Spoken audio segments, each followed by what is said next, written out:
बिस्मिल्लाहिर्रहमानिर्रहीम, अस्सलाम वालेकुम एंड खुश आमदीद। इस उम्मीद और दुआ के साथ कि आप खैरियत से हैं, एक नए दिन का आगाज़ कर चुके हैं। हो सकता है करने वाले हों, हो सकता है बहुत लंबा दिन गुजार भी चुके हों।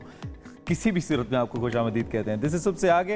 Have a good day. I am Imran Hasan. मेरा नाम आयशा यूसुफ। और कितना कोई दिन गुजार चुके होंगे, अभी अभी आगाज हुआ अगर आप 6 बजे काम शुरू किया तो 10 बज गए, 4 घंटे, आधा दिन गुजर गया। अच्छा, आप कितने लोगों को जानते हैं जो 6 बजे उठ जाते हैं सुबह? कुछ जो जॉब पर नहीं जाते उनके अलावा। अच्छा, हमारे न्यूज एंकर्स हमारे अच्छा, जो जॉब की मैं बात नहीं कर रही, मॉर्निंग शिफ्ट वाले बिल्कुल ऐसे करते हैं। जो जॉब पर जाते हैं उनको तो उठना ही पड़ता है, लेकिन इसके अलावा जो घर बैठ कर टीवी देख रहे हैं उनका दिन मुझे लगता है थोड़ा सा लेजी, आहिस्ता आहिस्ता। अच्छा, कुछ लोग ऐसे भी थे, अच्छा मैं जानता भी हूँ आज वैसे कुछ लोग ऐसे भी जिनकी अर्ली मॉर्निंग जो ट्रैवल करते हैं, तो वो 4 बजे निकले बस पे, 8 बजे लाहौर पहुंचना है या 10 बजे मुझे बड़ी टफ लाइफ लगती है उन लोगों को जिनको बहुत ज्यादा ट्रैवल करना पड़ता है। ट्रैवल इज गुड, अच्छा है, आपको करना चाहिए, बट जब बहुत ज्यादा और काम के लिए करना पड़ता है तो मुझे लगता है एक हैसल बन जाता है। डिपेंड करता है कि आप किस चीज के लिए जा रहे हैं। खैर, जो भी अगर जिंदगी में हो रहा है, अच्छा कुछ हो रहा है तो जबरदस्त है, और अच्छा नहीं हो रहा तो कोई बात नहीं, गुजर जाएंगे दिन।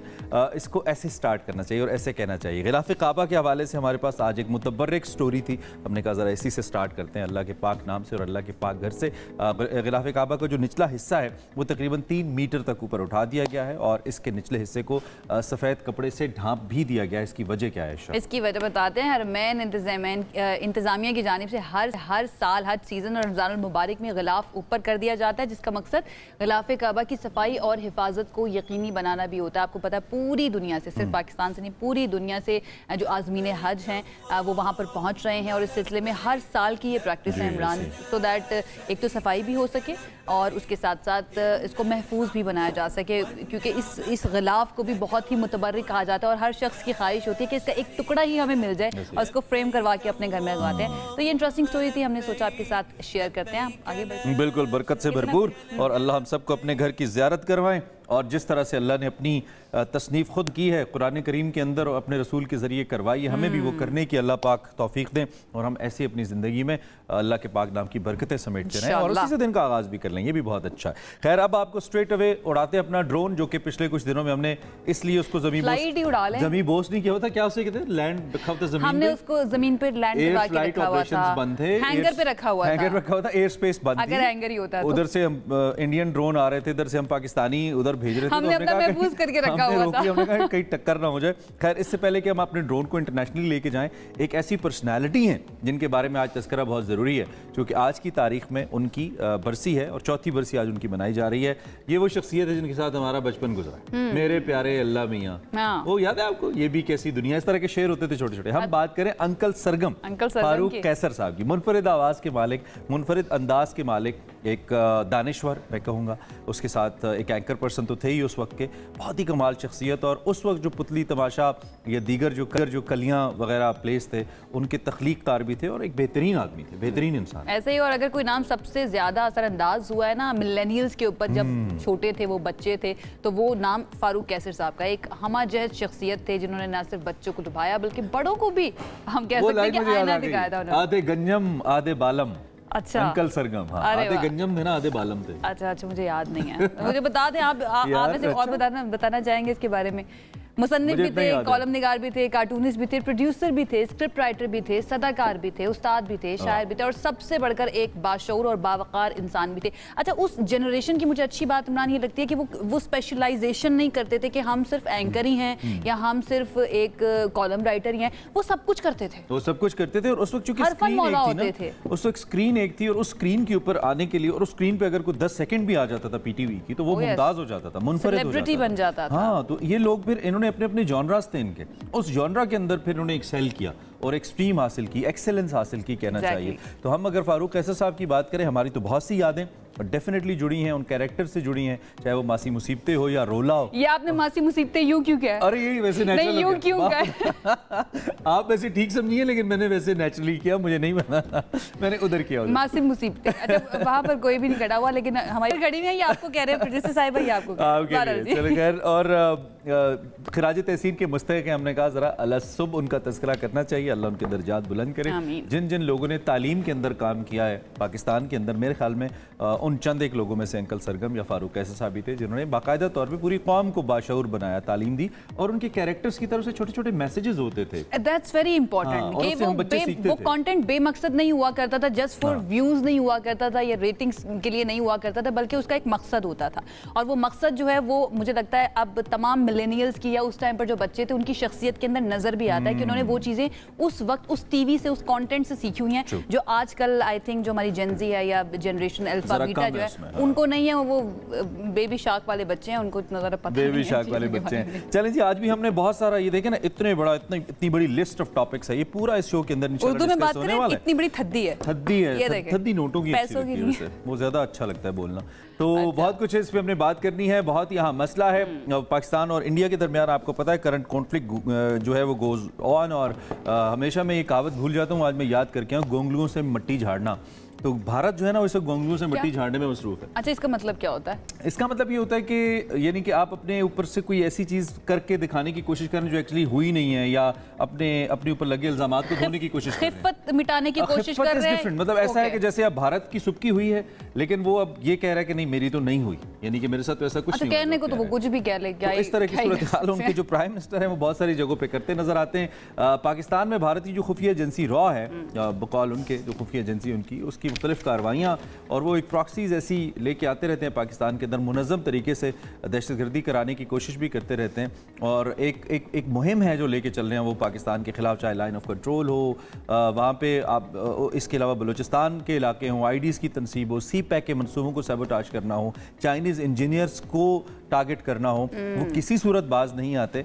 और ये जो दहशतगर्दी के वाक़यात हैं इन्होंने पाकिस्तान को बहुत नुकसान पहुंचाया, बेशक बहुत ज़्यादा नुकसान पहुंचाया है, और हम सभी इसके बारे में जानते हैं। एक रिपोर्ट ये बता रही है कि भारत और उसकी खुफिया इंटेलिजेंस एजेंसी रॉ जो है वो लाइन ऑफ कंट्रोल पर 2016 से लेकर अब तक 54 बार से ज़ायद आईडी नस्ब कर चुकी है, जिससे मुतादिद शहरी शहीद हुए हैं और ज़ख्मी भी हुए हैं। इसके अलावा हम जानते हैं कि रॉ के स्लीपर सेल्स यहाँ पर मौजूद होते हैं। रॉ किस तरह से फंड कर रही है पाकिस्तान के अंदर उन तमाम ग्रुप्स को जो चाहते हैं कि दहशतगर्दी हो। तो ये सारी चीज़ें अब आहिस्ता आहिस्ता खुलकर सामने आ रही हैं, और अच्छी बात यह है, खुशी इस बात की है कि ये इंटरनेशनलाइज भी हो चुका है मामला। कनाडा की बात हो, अमेरिका की बात हो, वो भी अब इस चीज़ की गवाही देते हैं कि भारत दहशतगर्दी करवाता है दूसरों के मुल्कों के अंदर भी। इस पर मजीद बात कर लेते हैं। हमारे साथ मौजूद हैं नून लीग के सीनियर रहनुमा खुर्रम दस्तगीर साहब। उनसे जानते हैं कि गवर्नमेंट जो है इस सिलसिले में अब डेफिनेटली पहले भी कार्रवाइयां की जा रही थी और इनको रोका जा रहा था। कनाडा एक बहुत बड़ी मिसाल हमारे सामने है। अब क्या किया जा रहा है? कभी पोर्टफोलियो इनके पास खुर्रम साहब के पास रहा है, तो I think he is in a better position के इसके बारे में बात करें। Thank you very much sir. सबसे पहले तो सुबह खैर आपको, आप कैसे हैं? ठीक ठाक हैं खुर्रम दस्तगीर साहब? जी अल्हम्दुलिल्लाह। Thank you for joining us sir. I hope आपने भी ये जो सारी वॉर सिचुएशन थी इसमें आप कनेक्टेड रहे होंगे, you know, being on one of the most significant post before, तो ज़्यादा बेहतर अंदाज़ा होता है। लेकिन फिल वक्त ये जो रॉ का नेटवर्क है हमारे लिए कोई ढकी छुपी बात नहीं है। We still have their spy with us Kulbhushan, जो कि मुबारक के नाम से एक पासपोर्ट पे पाकिस्तान में कार्रवाइयाँ कर रहा था। फिर कैनेडियन गवर्नमेंट ने ऑलरेडी पॉइंट आउट किया कि कैसे वहाँ पे उनकी जो स्टेट ओन टेररिज्म इंडिया ने की वहाँ के ऊपर। श्रीलंका के अंदर हम जानते हैं कि तामिल जो बागी थे वहाँ पे कैसे उसको सपोर्ट करते रहे हैं। बांग्लादेश 71 की एक मिसाल सामने है, कैसे उन्होंने एक मुल्क के अंदर इंटरवीन किया। तो ये तारीख इनकी कोई बहुत ज़्यादा ढकी छुपी नहीं है, लेकिन इसने जो इस खित्ते को और ख़ासतौर पर पाकिस्तान को अब तक डैमेज किया है, इसको आप ओवरऑल रॉ की इन सरगर्मियों को कैसे देखते हैं और दुनिया को कैसे देखना चाहिए इसको आपके ख्याल में? ये सिर्फ रॉ नहीं है, ये हिंदुस्तान की हुकूमत है, और खास तौर पे 2014 से जो नरेंद्र मोदी की क़ियादत में हिंदुत्व की हुकूमत है। उन्होंने आकर इस सारे मामले को जो है वो तेज तर किया। उनका ये ख्याल था कि वो पाकिस्तान को सजा दे सकते हैं और कंपेल कर सकते हैं इस सजा के जरिए कि पाकिस्तान जो है उनकी हिंदुस्तान की बर्तरी, या अंग्रेजी का लफ्ज है हेजेमनी, जो है वो कबूल कर ली। तो पाकिस्तान ने अल्हम्दुलिल्लाह जिस जो है शुजात से और जिस समझबूझ से हिंदुस्तान को शिकस्त दी है, तो अस्करी महाज के साथ अब एक 2 नए महाज खुलेंगे जो पहले भी खुले हुए थे, लेकिन अब हमें तेजी से काम करना है। एक तो सफारतकारी का महाज है और दूसरा इब्लाग का यानी कम्युनिकेशन का महाज है, जिस पर हमें दुनिया के सामने हिंदुस्तान को बतौर एक दहशतगर्द रियासत और एक गैर जिम्मेदार बदमाश रियासत के तौर पे पेश करना है। बदमाश में अंग्रेजी का लफ्ज रोग है, उसका तर्जुमा है कि एक रोग स्टेट है जो पाकिस्तान के अंदर मुस्तकिल दहशतगर्दी भी करवा रही है, पाकिस्तान के अंदर दहशतगर्दी को फाइनेंस कर रही है। हिंदुस्तान ने खुद इसका इतराफ किया है कि उन्होंने पाकिस्तान के अंदर जो है वो एक कत्ल की कैंपेन भी, असैसिनेशन कैंपेन भी की है। तो पाकिस्तान के पास बड़े शवाहिद और कुछ शवाहिद जो हैं वो पिछले हफ्ते जंग के आगाज से पहले हमारी अस्करी जो अफवाज हैं उन्होंने पूरे कौम के सामने पेश भी किए थे, लेकिन उन्हें एक मरबूत तरीके से दुनिया के सामने पेश करना है। और उसका जो आखिरी हिस्सा है और वो बड़ा अहम है, सिर्फ ये नहीं है कि उन्होंने इंडस वाटर ट्रीटी जो है, सिंतास मुआहदा, उसको उन्होंने सस्पेंड किया है। ये जो अपनी जो उनकी घुमंड है या रौनत है उसको पानी तक लेकर जाना और पानी को बतौर इत्तिहार इस्तेमाल करना, ये भी दुनिया के सामने हमें पेश करना है कि ये किस कदर गैर जिम्मेदाराना फेल है कि 25 करोड़ पाकिस्तानियों को ये धमकी देना कि जी हम उनका पानी बंद कर देंगे और एक बूंद नहीं आने देंगे। तो ये भी एक दहशतगर्दी की शक्ल है और माहौलियात के हवाले से इंडस बेसिन को जंग के तौर पर इस्तेमाल करके ये भी बहुत ही खतरनाक बात है। दुनिया देख भी रही है। और अब तो मैं फाइनेंशियल टाइम्स की रिपोर्ट पढ़ रही थी, उसमें कहा गया है कि पाकिस्तान की ये सिफारती कामयाबी भी हुई है पहलगाम अटैक के बाद, ये जो कॉन्फ्लिक्ट हुआ है इसके अंदर। तो डेफिनेटली पाकिस्तान ने बड़ा अच्छा, हम कह सकते हैं हर महाज के ऊपर बड़ा अच्छा परफॉर्म किया। लेकिन मोदी हुकूमत जो उसकी समझ नहीं आ रही, पहले पहलगाम अटैक होता है, फौरी तौर पर पाकिस्तान पर इल्ज़ाम लगा दिया जाता है, इल्ज़ाम लगाने के बाद अटैक भी कर दिया जाता है, 2 न्यूक्लियर पावर्स को जंग के दिहाने के ऊपर और एक खतरनाक दिहाने के ऊपर लेकर आते हैं, और अब आकर ये कहते हैं मोदी गवर्नमेंट कि भाई तहकीकात हो रही हैं। तो आपको कुछ समझ आ रही है व्हाट ही और his government is trying to do with his own nation? इस समझ तो बड़ी वाज़ेह है और 11 साल से वाज़ेह है कि जो हिंदुत्व की हुकूमत 2014 में हिंदुस्तान की आवाम ने मुंतखब की है, उनका पूरा सियासी दारोमदार ही मुसलमानों के खिलाफ और पाकिस्तान के खिलाफ नफरत फैलाने पर है। और वो ये समझते हैं कि अब जबकि उनकी अब 25 साल से हिंदुस्तान की अमेरिका के साथ एक स्ट्रेटेजिक रिलेशनशिप है, और वो समझते हैं कि अब हिंदुस्तान जो है वो मुआशी तौर पर इतना ताकतवर हो गया है कि उसने दुनिया के बेहतरीन जो जंगी जहाज है राफेल और बेहतरीन रेडार सिस्टम S-300 खरीद लिया है। लेकिन पाकिस्तान ने जिस तरह अपने कम वसाइल के बावजूद हिंदुस्तान का रास्ता रोका है, उसकी रौनक को खाक में मिलाया है, उसकी वजह से अब उनको अस्करी तौर पर तो नुकसान हुआ, यानी हिंदुत्व की रौनक तो खत्म हुई लेकिन हिंदुत्व की नफरत खत्म नहीं हुई। वो जो बुनियाद है वो अपनी जगह पर कायम है। इसीलिए जो है वो मैं फिर कहूंगा कि अस्करी महाज के बाद जो हमारा इब्लाग का कम्युनिकेशन और सफारतकारी का जो बसन, ये भी पाकिस्तान के सामने एक ऑप्शन है कि जो FATF है उसके अंदर हिंदुस्तान के खिलाफ एप्लीकेशन फाइल की जाए, ये पाकिस्तान के अंदर टेरर फाइनेंस कर रहे हैं, तो लिहाजा इनको जो है वो ग्रे लिस्ट में या ब्लैक लिस्ट में इस तरह के हमें जारहाना इकदाम करने होंगे, तो फिर हिंदुस्तान कुछ बैकफुट पर जाएगा। इंडीड। और मैंने जैसे कैनेडियन प्राइम मिनिस्टर का रेफरेंस दिया, और सिवाय मासूम शहरियों को मारने के, जैसे रिसेंटली आपको याद होगा एक प्रेस टॉक हुई थी, DGISPR ने जेलम से कुछ दहशतगर्द पकड़े गए थे, तो उन्होंने कैटेगोरिकली ये कहा था कि it's actually not raw, it's Indian army who is financing this terror. और इसमें कोई दो राय नहीं है। वी हैव सिग्निफिकेंट प्रूफ्स जिसके ऊपर हम बात कर सकते हैं। जी खुर्रम साहब कुछ कह रहे हैं? तो एक ये भी है कि पाकिस्तान ने 2018 से 22 के दौरान जो है वो बड़ा एक रिस्ट्रेंट की पॉलिसी थी, एक मुसालिहत की पॉलिसी थी, जिसके तहत हिंदुस्तान ने जो है वो पहले बालाकोट का हमला किया तो हमने अभिनंदन को फौरन वापस कर दिया। हमने कश्मीर के कब्जे के ऊपर किसी किस्म का वो जारहाना रद्द-ए-अमल नहीं दिया, दुनिया में भी और अपने मुल्क में भी जिसकी जरूरत थी।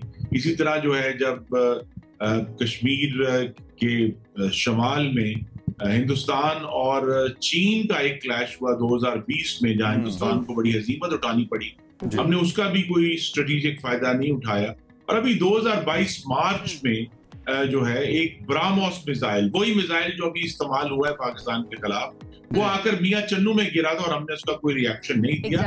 अब वो जो वक्त था पाकिस्तान की जो मुसालती पॉलिसी थी, अल्हम्दुलिल्लाह वो अब खत्म हो गई और हम हिंदुस्तान का जारहाना जवाब दे रहे हैं। ये तो बड़ा एहसान ही हो गया हम पे जी खुर्रम साहब इस सिचुएशन का कि हम अल्लाह ने हमें सुरखरू किया इस सूरत हाल में। अच्छा, थोड़ा सा मैं आगे, चूंकि आप ओबियसली फॉरेन ऑफिस को भी देखते रहे हैं, फॉरेन मिनिस्ट्री को भी, तो इस कॉन्टेक्स्ट में डोनाल्ड ट्रंप साहब एक बड़े इंपॉर्टेंट विजिट में हैं इन किंगडम ऑफ सऊदी अरेबिया, और कल उन्होंने एक बड़ी इंपॉर्टेंट स्पीच भी की। एक दफ़ा फिर उन्होंने दोनों लीडर्स को बड़ा विजनरी, बड़ा समझदार, समझबूझ वाला करार दिया, और साथ उन्होंने पाकिस्तान इंडिया ट्रेड की बात की, और कुछ ये भी बात की कि अब जो है ना कुछ डिनर का तबादला होना चाहिए। मार्को रूबियो और जेडी वेंस को उन्होंने अप्रिशिएट भी किया। तो जो आपकी इजाज़त से ज़रा मैं एक इक़्तिबास उसमें से हमारे पास है, उनकी साउंड है कि उन्होंने क्या कहा, सुनाते, और इस पर ज़रा मुझे आपका तज्ज़िया भी चाहिए, ज़रा सुनाइए।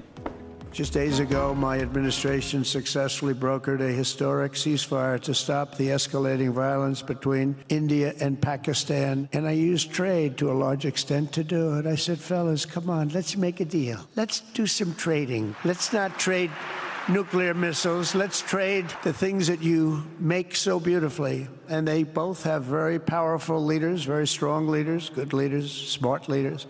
And it all stopped. Hopefully it'll remain that way, but it all stopped. I was very proud of Marco Rubio and all of the people that work so hard. And I think they're actually getting along. Maybe we can even get them together a little bit, Marco, where they go out and have a nice... जी खुर्रम साहब, आपने सुना, I am sure पहले भी आपने देख लिया होगा, एक मरतबा फिर आपने सुनवा दिया है। एक तो ये ही बहुत बड़ी एक पाकिस्तान के लिए एजाज़ की बात है कि इतने बड़े प्लेटफॉर्म के ऊपर इस मामले को दोबारा से उठाया गया है, इंडिया पाकिस्तान के इशू को डिस्कस किया गया है। इसकी सिग्निफिकेंस के बारे में भी ज़रा बताइएगा, और ट्रंप का अब इस चीज़ को ओन करना कि मैंने बात की दोनों ममालिक की जो क़यादत है उनसे, और कोशिश की कि ये सीज़ फायर जो है बरकरार भी रहना चाहिए। आप इसको कैसे देख रहे हैं, इसकी सिग्निफिकेंस क्या समझ रहे हैं आप? जी, एक असर जो है पाकिस्तान के मजबूत जो हमने जवाब दिया है हिंदुस्तान को, उसको शिकस्त दी है कि 3 ऐसे काम हुए हैं जिसकी वजह से हिंदुस्तान जो है वो सरासीमगी का शिकार है सफारती सतह। पहली बात जिसका आपने इस तकरीर में, उन्होंने बराह रास्त नहीं कहा लेकिन तकरीर में एक नजर आया कि पाकिस्तान और हिंदुस्तान को बराबरी की सतह पर जो है उन्होंने ट्रीट किया। अब ये बात जो है, हिंदुस्तान इससे सख्त एलर्जिक है कि उसे यानी इंडो पाक के तौर पे ट्रीट किया जाए, जिसको कहते हैं कि हाइफनेट ना करे हमें पाकिस्तान के साथ। लेकिन सदर ट्रंप ने पाकिस्तान के रिएक्शन जो पाकिस्तान ने दिया है, अस्करी रिएक्शन, उसकी वजह से हाइफनेट कर दिया और उनको बराबर कर दिया। ये चीज हिंदुस्तान को बहुत परेशान कर रही है।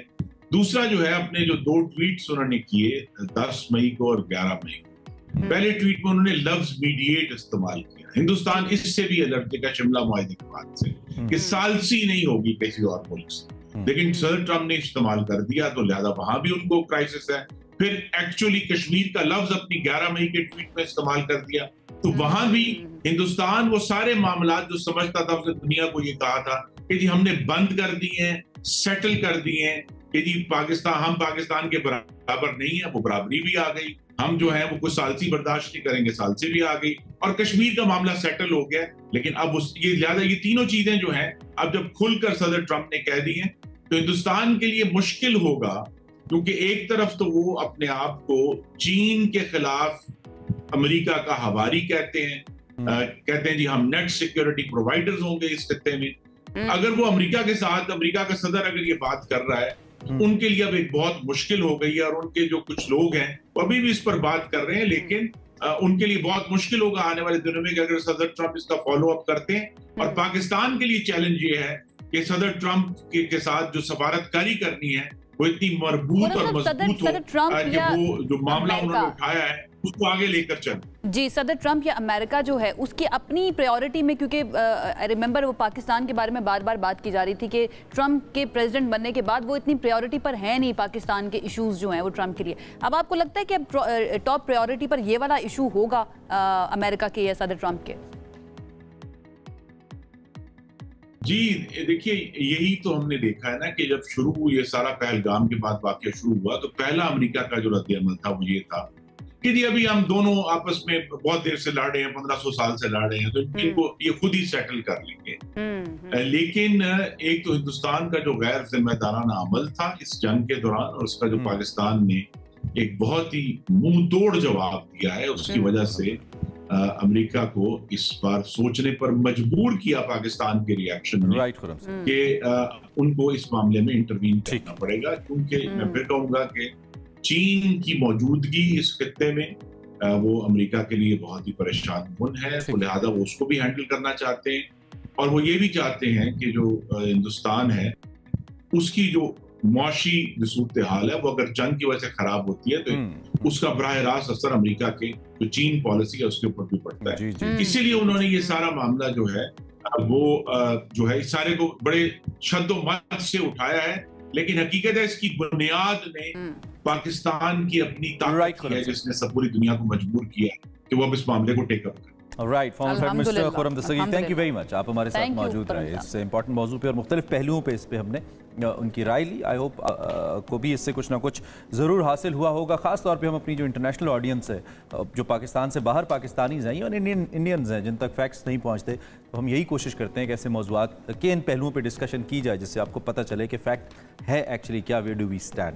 आगे बढ़ते हैं, एक और स्टोरी जो डेवलप हो रही थी पिछले कई दिनों से और तातुल का शिकार हुई। एक्चुअली हम PSL की बात कर रहे हैं, Pakistan super league x HBL PSL x, जिसका 10वां एडिशन जारी है, उसके मैचेस को डिले करना पड़ा because of the current situation. लेकिन फिर कल एक डेवलपमेंट हुई थी, आज की खबर ये है कि नया स्केड्यूल आ चुका है और जिंदगी एक मरतबा फिर से रवा दवा होने लगी है, कारोबारी जिंदगी जो है वो दोबारा से चलने लगा है। मुझे आयशा एक मीम याद आ गई, वो मुझे किसी ने भेजी कि एक वो दूध वाला जो है ना वो पानी डाल रहा था दूध में, तो लिखा था कि पाकिस्तान में जिंदगी एक बार फिर मामूल के मुताबिक मामूल पे आ गई। बहरहाल जी, PSL के मैच 17 से 25 मई को होंगे और 17 मई को रावलपिंडी स्टेडियम में, वही स्टेडियम जिसको टारगेट करने की कोशिश की थी इंडिया ने, वहीं पर खेला जाएगा और वहां से पेशावर ज़ल्मी और कराची किंग्स के दरमियान ये मैच होगा। ये पिंडी पे तो कब्जा नहीं हो गया था?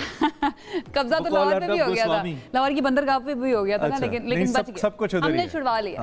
अच्छा जी, 18 मई को रावलपिंडी स्टेडियम में 2 मैचेस होंगे और उसी रोज मुल्तान सुल्तान्स और कोयटा ग्लेडिएटर्स के दरमियान मैच होगा और शाम को लाहौर कलंदर्स और पेशावर ज़ल्मी मद्दे मुकाबिल होंगे। 19 मई को कराची किंग्स और इस्लामाबाद यूनाइटेड के दरमियान मैच होगा। 21 मई को किसका मैच है? आगे बढ़ते हुए 21 मई को पहला क्वालिफायर मैच जो है वो पहला क्वालिफायर है, इट्स वेरी बड़ा कद्दाफी में होगा और इट्स वेरी इंपॉर्टेंट। ये मोहसिन नकवी साहब की कुछ ट्वीट्स भी जो आपको दिखा रहे हैं और दूसरी जानिब जो मजमूई तौर पर स्कोर रहा है पाकिस्तान फिजाइया का, क्रिकेट के अंदर तो बाद में बात करेंगे, 6-0, जिस तरह हमारी तरफ से 6 गोल हुए और भारतीय फिजाई की तरफ से कुछ भी नहीं हुआ। इसके हवाले से मोहसिन नकवी साहब इंटीरियर मिनिस्टर हमारे या चेयरमैन PCB भी हैं, उन्होंने ट्वीट किया और 6 टीमें खौफ 0 है। उन्होंने HBL PSL के हवाले से भी अपनी जो सूरत हाल है उसको वाज़ेह किया।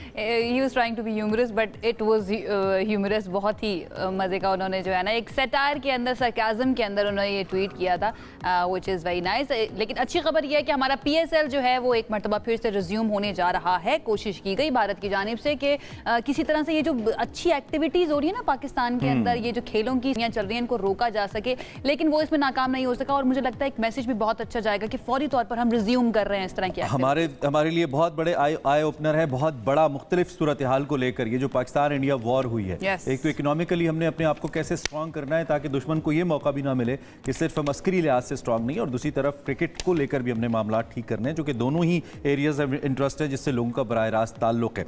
आगे बढ़ते हैं, हम फॉरेन ऑफिस के हवाले से चूंकि बात कर रहे हैं और जो करंट सिचुएशन है रीजनल, उसके बारे में हम बात कर रहे हैं। अमेरिकन प्रेसिडेंट डोनाल्ड ट्रंप मशरक़ वस्ता के काम दौरे पर हैं। इससे पहले खुर्रम दस्तगीर साहब से भी हम इस पर बात कर रहे थे। उन्होंने सऊदी अरब पर इसराइल को तस्लीम करने पर वहाँ पे उन्होंने जोर दिया कि सऊदी अरब का इसराइल को तस्लीम करना उनकी इज़्ज़त अफजाई होगी अगर ऐसा करे सऊदी अरेबिया। रियाद में एक सरमायाकारी फोरम था जिससे वो खिताब कर रहे थे और इस मौके पर ट्रंप ने कहा कि उनकी उम्मीद और ख्वाहिश है और ख्वाब है कि सऊदी अरब जल्द इसराइल से ताल्लुकात अपने बहाल करेगा और जो इब्राहिम अकॉर्ड है इसका हिस्सा बनेगा। तो ये कैसी डेवलपमेंट है, इस पर हमने बात करनी है। उसके साथ साथ ट्रंप साहब का पहला विजिट क्योंकि कैसे का है, इस पर भी हमने बात करनी है और the content that he delivered उस पर भी हमने बात करनी है। It's very important. एक तो ये है कि ज़ाहिर बात फोकस रहा है अमेरिका का इसराइल को लेकर कि दुनिया उसको माने, और I don't know backdoor deal क्या है, बट पहला जो डोनाल्ड ट्रंप का दौरा है किंगडम ऑफ सऊदी अरेबिया का है, और उसके बाद इस किस्म की बात का सामने आना, अब सऊदी अरेबियन रिस्पांस बहुत इंपॉर्टेंट होगा इस कॉन्टेक्स्ट के अंदर। तो देयर आर सर्टन थिंग्स जिस पे बात होनी चाहिए, एक्सपर्ट कर सकते हैं। हम जरा तबसरे से गुरेज करते हैं, सवाल ही करेंगे, एक ब्रेक लेते हैं।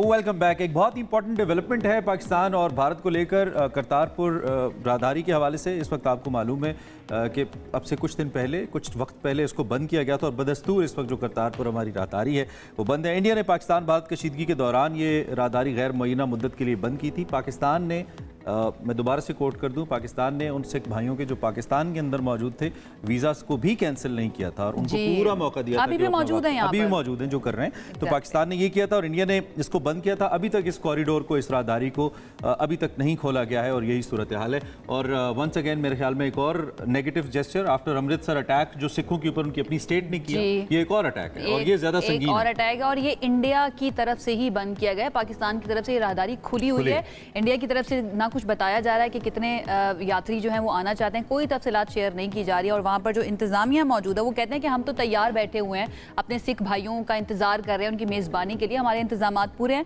लेकिन सिख कम्युनिटी जो है उसको अपने मजहबी हुकूक से महरूम रखा जा रहा है भारत की तरफ से। ये भी आपको क्लियर करते हैं, भारत की जानिब से ये बंद किया गया है, और वो बहुत ज़्यादा परेशान भी नज़र आ रहे हैं। इस पर बात कर लेते हैं, हमारे साथ मौजूद हैं वज़ीर बराए अक़लियती उमूर रमेश सिंह अरोड़ा साहब, उनकी तरफ चलते हैं। बहुत शुक्रिया अरोड़ा साहब हमें ज्वाइन करने के लिए। सबसे पहले तो आप कहेंगे क्या इस सारी सिचुएशन के ऊपर भारत की जानिब से जो रवैया इख्तियार किया जा रहा है, एक तरह से हम कह सकते हैं कमजरफी दिखाई जा रही है भारत की तरफ से कि सिख यात्री जो हैं उनको भी नहीं आने दिया जा रहा। जी बड़ी मेहरबानी, शुक्रिया जी। ये बड़ी बदकिस्मती है कि भारत हमेशा जब भी अक़लियतों की बात होती है, भारत का रवैया हमेशा ऐसा ही रहा। अब देखिए, जिस दिन ये पाक भारत कशीदगी हुई, सबसे पहले तो फॉल्स फ्लैग ऑपरेशन को जिस तरीके से उन्होंने प्रोपोगेट किया, और ख़ासकर जो बड़ा नेगेटिव रोल प्ले किया उनके भारतीय मीडिया ने, और जिस तरीके से भारतीय मीडिया के ऊपर बैठ के पाकिस्तान मुखालफ बयानबाजी की, पाकिस्तान मुखालफ एक पूरा नैरेटिव बिल्ड किया गया, और फिर भारतीय मीडिया ने मीडिया पे बैठ के पाकिस्तान को फतह कर लिया, बंदरगाह बना दी लाहौर के अंदर, चीचावती के अंदर एयरपोर्ट बना दिया। कितनी इमेच्योर जर्नलिज्म थी। मैं टेल यू, मैं आप खासकर आप सारे मीडिया के दोस्तों को अप्रिशिएट करता हूँ, जितना अच्छा और जितना पॉजिटिव जर्नलिज्म आपने किया, I really appreciate that. Now coming back to Pakistan और इंडिया का ये जो खासकर करतारपुर कॉरिडोर है, आप ये देखिए 2019 में पाकिस्तान ने बहुत बड़ा जेस्चर दिया, बहुत बड़ा दिल किया कि गुरु नानक साहब के 550 साल प्रकाश दिन पे हुकूमत पाकिस्तान ने कहा कि हम अपने सिख भाइयों को पाकिस्तान की तरफ से तोहफा देते हैं कि हम ये करतारपुर की राहदारी, जिसके लिए सिख कौम पिछले 77 ईयर्स से दुआएं कर रही है, अरदासें कर रही है, और बार बार डिमांड आ रही है, तो हम ये राहदारी खोल रहे हैं। हमने राहदारी खोली, MOU साइन हुआ कि 5000 रोज़ाना की बुनियाद पे हमारे यात्री जो है वो तशरीफ़ ला सकते हैं, और में कोई तकसीम नहीं होगी हिंदू मुस्लिम सिख मसीह की, एनीवन कैन कम। राहदारी खुली, वो भेजते कितने हैं दैट इज अनदर क्वेश्चन, सब टाइम 300 400 500, बट जिस तरह अभी आयशा बता रही थी कि अभी भी इस वक्त हमारे अरेंजमेंट्स हैं, तो हमारे अरेंजमेंट्स 5000 के हमेशा होते हैं। अब जिस दिन 6 और 7 की शब जब पाकिस्तान के ऊपर इन्होंने मिसाइल ताकि और बेगुनाह शहरियों को जिस तरीके से शहीद किया, और ख़ासकर जो छोटे बच्चे थे 2 साल से लेकर 7 साल के, उन बच्चों को शहीद किया, मैं ये समझता हूँ ये जुल्म और बर्बरियत है, जो इससे पहले भी बहुत दफ़ा भारत सरकार अक़लियतों पे और भारत के अंदर बसने वाले। ये बताइए कि भारत को ये राहदारी जो कि एक मजहबी जगह है, जिसे अगर उसूलन बंद करता तो पाकिस्तान बंद करता, चूँकि इंडिया से लोगों ने पाकिस्तान के अंदर आना है, वहाँ से यहाँ नहीं जाना, उनकी अपनी ही शहरी सारी बातें आएंगे और वापस जाएंगे, उनको बंद क्यों करना पड़ा इसको? क्या भारत को अपने ही शहरियों से खदशा है? क्या अपने ही शहरियों पे एतमाद नहीं है भारतीय हुकूमत को? ये इसकी वजह क्या देख रहे हैं आप? देखिए, मसला ये हुआ है कि इसके पीछे बहुत लंबी एक कहानी है। अब देखिए, जिस दिन ये वाकया शुरू होता है फॉल्स फ्लैग का, हमारी सिख कम्युनिटी ने कहा हम पाकिस्तान के साथ हैं, पाकिस्तान की इस मौक़िफ़ के साथ है कि वो अमन की बात करते हैं, और पाकिस्तान की जो धरती है वो अमन की धरती है। आप मेरी परसों की जो पंजाब असम्बली के अंदर मैंने स्पीच की, उसमें भी मैंने अपने सिख भाइयों को अप्रिशिएट किया। अब जब भारत के अंदर बसने वाला सिख भारत की अपनी पॉलिसी, जो मोदी की पॉलिसी उसके अगेंस्ट खड़ा है, तो सर्टनली उन्होंने ऐसे ओछे हथकंडे अपनाए कि ननकाना साहब पे ड्रोन भिजवा दिया, फिर अमृतसर साहब के ऊपर उन्होंने 4 मिसाइल दागे। इसी तरीके से 7 तारीख को उन्होंने ये किया है कि 7 तारीख के बाद 8 तारीख को उन्होंने करतारपुर साहिब कॉरिडोर बंद कर दिया। अब जब सीज फायर हो गया है, संगत रोजाना बेचारी बॉर्डर पे आती है, वो चाहती है कि राहदारी खुले, लेकिन हमारी तरफ से तो गेट खुला है। नहीं अरोड़ा साहब, बहुत बुरी तरह से एक्सपोज हो गया है भारत। वो जहनियत का पता चल गया कि बेसिकली वो अना का मसला बनाकर बैठा हुआ है। जंगी महाज हो तो एक अलग बात होती है, लेकिन आप वाटर रिजर्वायर्स को अटैक करें, आप क्रिकेट के स्टेडियम्स को अटैक करें, आप जो मुकद्दस मकामात हैं आपके अपने ही लोगों के जिन्होंने यहाँ पर आना है उनको अगर अटैक करते हैं तो आपकी जहनियत का पता चल जाता है। अच्छा, जो इस वक्त इंडियन सिख यहाँ पर मौजूद हैं पाकिस्तान के अंदर, आपने उनसे बात की, एक तो उनकी तादाद के बारे में बता दीजिए, और दूसरा ये कि उनके क्या सेंटिमेंट्स हैं इस सिचुएशन को देखते हुए, पाकिस्तान का रवैया और भारत का रवैया। आयशा जी, ऐसा है कि आप क्योंकि मीडिया से और आपने उन सबको कवर किया था, आपको याद होगा हमने 10 अप्रैल को 7,000 इंडियन यात्रीज को हमने वीज़ा दिया, जिनमें से 5,800 इंडियन यात्रीज 10 अप्रैल को वाक़ा के रास्ते पाकिस्तान तशरीफ लाए जी। और वो 8-10 दिन हमारे पास रुके, और जब वो रुके तो उन्होंने पाकिस्तान जिंदाबाद के नारे लगाए, क्योंकि पाकिस्तान ने उनको इतना प्यार दिया। 20 अप्रैल को वो सारे यात्री वापस जा चुके थे, और 22 अप्रैल को ये ऑपरेशन होता है। तो इस वक्त तो हमारे पास भारत से कोई भी यात्री नहीं है, जितने यात्री तशरीफ लाए थे वो वापस चले गए। लेकिन हमने किसी भी भारतीय यात्री का जो इक्का दुक्का पाकिस्तान के अंदर मौजूद, हमने किसी का वीजा कैंसिल नहीं किया। They can stay over here. Likewise हमने ये भी कहा था कि जो भारत से हमारे सिख यात्री पाकिस्तान तशरीफ लाना चाहते हैं, हुकूमत पाकिस्तान उनको वीज़ा इशू करेगी, वो आए अपने मजहबी मुकामा देख के। लाइकवाइज जिस तरह इमरान साहब शुरू में बता रहे थे, हमने करतारपुर साहब भी बंद नहीं किया। करतारपुर साहब हमारी तरफ से खुला है, हम रोजाना की बुनियाद पे वहाँ पे इंतजामात करते हैं। अब देखिए, इसमें थोड़ा सा हमें एक चीज़ समझनी होगी। आज भारतीय जो शहरी हैं उनको ये देखना होगा कि जब वो कहते हैं बहुत बड़ी सेकुलर स्टेट है, दुनिया के अंदर ये क्लेम करते हैं कि we are the one who are the custodian of human rights and minority rights, but in actual जब बात होती है तो अनफॉर्चुनेटली जो भारत के ऊपर दाग लगा हुआ है, भारत के ऊपर गुजरात के अंदर मुस्लिम कुछ फसादात का, मुस्लिम जेनोसाइड का है। भारत के अंदर पंजाब के अंदर सिखों के ऊपर जुल्म की दास्तानें हैं, सिख जेनोसाइड का है। भारत के ऊपर कश्मीरियों के साथ जुल्म और ज्यादती की दास्तानें हैं, वो नजर आती है। भारत के अंदर दलित के साथ और बाकी जो वहाँ पे ऐसी कम तादाद वाली माइनॉरिटीज़ हैं उनके ऊपर जुल्म और सितम की दास्तान है। आज भारत का कॉन्स्टिट्यूशन ये कहता है कि भारत के अंदर बसने वाला सिख जो है वो पार्ट है हिंदुइज्म का, तो इसका मतलब वहां पे तो उन्होंने सिखिज्म की आइडेंटिटी को कॉम्प्रोमाइज किया। वेरएज पाकिस्तान के अंदर मेरी चीफ मिनिस्टर पार्लियामेंट के अंदर खड़ी होकर, पंजाब पार्लियामेंट के अंदर खड़ी होकर कहती है कि अकलियत मेरे सर का ताज है, उन्हें तहफ़्फ़ुज़ देना हमारी जिम्मेदारी है, उनके एहसास से आप इसमें बहुत कामयाब रहे हैं और बड़ा आपका काबिल कदर किरदार रहा है हुकूमत पंजाब का, इसमें कोई शक नहीं है। और इसकी गवाही हमारी सरहद पार से आने वाले हमारे सिख भाई भी देते हैं। वन क्विक आंसर, सेंटिमेंट्स क्या है वहाँ पे? आप राब्ते में होंगे यकीनी तौर पर वहाँ की हुकूमत के साथ भी, और ख़ास तौर पर जो यात्री हैं या वहाँ पर जो संगतें हैं, क्या सेंटिमेंट्स उनके सूरत हाल पे इस सूरत हाल को लेकर हमें क्विकली ये बता दीजिए। मुझे मेरे साथ रोजाना की बुनियाद पे पूरी दुनिया का सिख राब्ते में है। एक तो जो परसों की स्पीच गई है उससे सिख कम्युनिटी का मोरल बड़ा बूस्ट हुआ है। आप वुड यू बिलीव इमरान जी, मेरी परसों स्पीच गई है, परसों से भारतीय मीडिया ने मेरी स्पीच दिखानी बंद कर दी है। मुझे भारत से बार बार फोन आ रहे हैं कि हम आपकी स्पीच देखना चाहते हैं, वो स्पीच बंद कर दी। ये नफरत है। बट हमारा जो सिख है दे आर वेरी हैप्पी। वो पाकिस्तान के साथ पहले भी चट्टान की तरह खड़ा था, आज भी चट्टान की तरह खड़ा है। लेकिन हम ये चाहेंगे कि जिस तरीके से भारत के अंदर अक़लियतों पे जुल्म उठाए जाते हैं, आज भारतीय जो इंटेलेक्ट है, भारतीय ह्यूमन राइट्स डिफेंडर है, भारतीय वो शहरी जो बिलीव करते हैं सेकुलरिज्म पे, दे शुड कम फॉरवर्ड। और एग्जैक्टली और समझ नहीं आती ना कि भारत कौन से मुगालते के अंदर मौजूद है। इंफॉर्मेशन का ये दौर है और सोशल मीडिया का ये दौर है, उसके अंदर आप फ्लो ऑफ इंफॉर्मेशन को रोक नहीं सकते। Thank you so much. सबसे ज्यादा दुख जो है ना मुझे, मैं इस दुख के साथ रमेश भाई आपको रुखसत करेंगे हम, थैंक यू आप हमारे साथ रहे, कि उन्होंने बाबा गुरु नानक देव जी जैसी शख्सियत को टारगेट किया। ननकाना साहब हो, यारपुर हो, करतारपुर को बंद करके टारगेट किया, ननकाना साहब को तो डायरेक्ट टारगेट किया। सिखों के इमोशंस तो जुड़े हैं, आपके तो होने ही हैं, आपके क्या जुड़े हैं, जो उनकी तालीमात हैं उससे हमारे इमोशंस भी जुड़े हैं। ऐसे ही हमारे भी वैसे ही बाबा जी, हम उनका उतना ही एहतराम करते हैं क्योंकि उन्होंने हमेशा पीस और लव की बात की है। और पाकिस्तान की गवर्नमेंट का भी मौजूदा मौक़िफ़, हमारी आर्मी का भी यही रहा है कि लेट्स टॉक अबाउट पीस। तो ये बहुत ही अफसोसनाक है। मेरे ख्याल में भारत आए दिन एक्सपोज हो रहा है। आपका बहुत शुक्रिया, आप हमारे साथ मौजूद रहे और हमारी हमदर्दियां उन तमाम सिख यात्रियों के साथ हैं जो बेचारे वीज़ा लगाए बैठे थे और उन्होंने आना था क्योंकि उनके लिए एक हज है और हज अगर डिले हो जाए तो कितना दुख होता है। और हम इंतजार कर रहे हैं। भारतीय हुकूमत बहुत सारे सिख भाइयों का, हमारे दरवाजे खुले, आपका हज डिले कर रही है, हम नहीं चाहते। आप दिल से आइए, हम आपको इंशाल्लाह पूरी जगह पूरी इज्जत पूरा सम्मान देंगे। और भारत जो है ना, उसको ये बताना बड़ा जरूरी है, लिबरल डेमोक्रेसीज जो हैं वो ऐसी नहीं होती हैं, सेक्युलरिज्म जो है वो ऐसा नहीं होता है। आपने तंग नजरी दिखाई है और आप दिखा रहे हैं और ये आपको भी पता है और अब उनकी आवाम को भी पता चल रहा है। एक ब्रेक की तरफ जाते हैं, ब्रेक रहिए।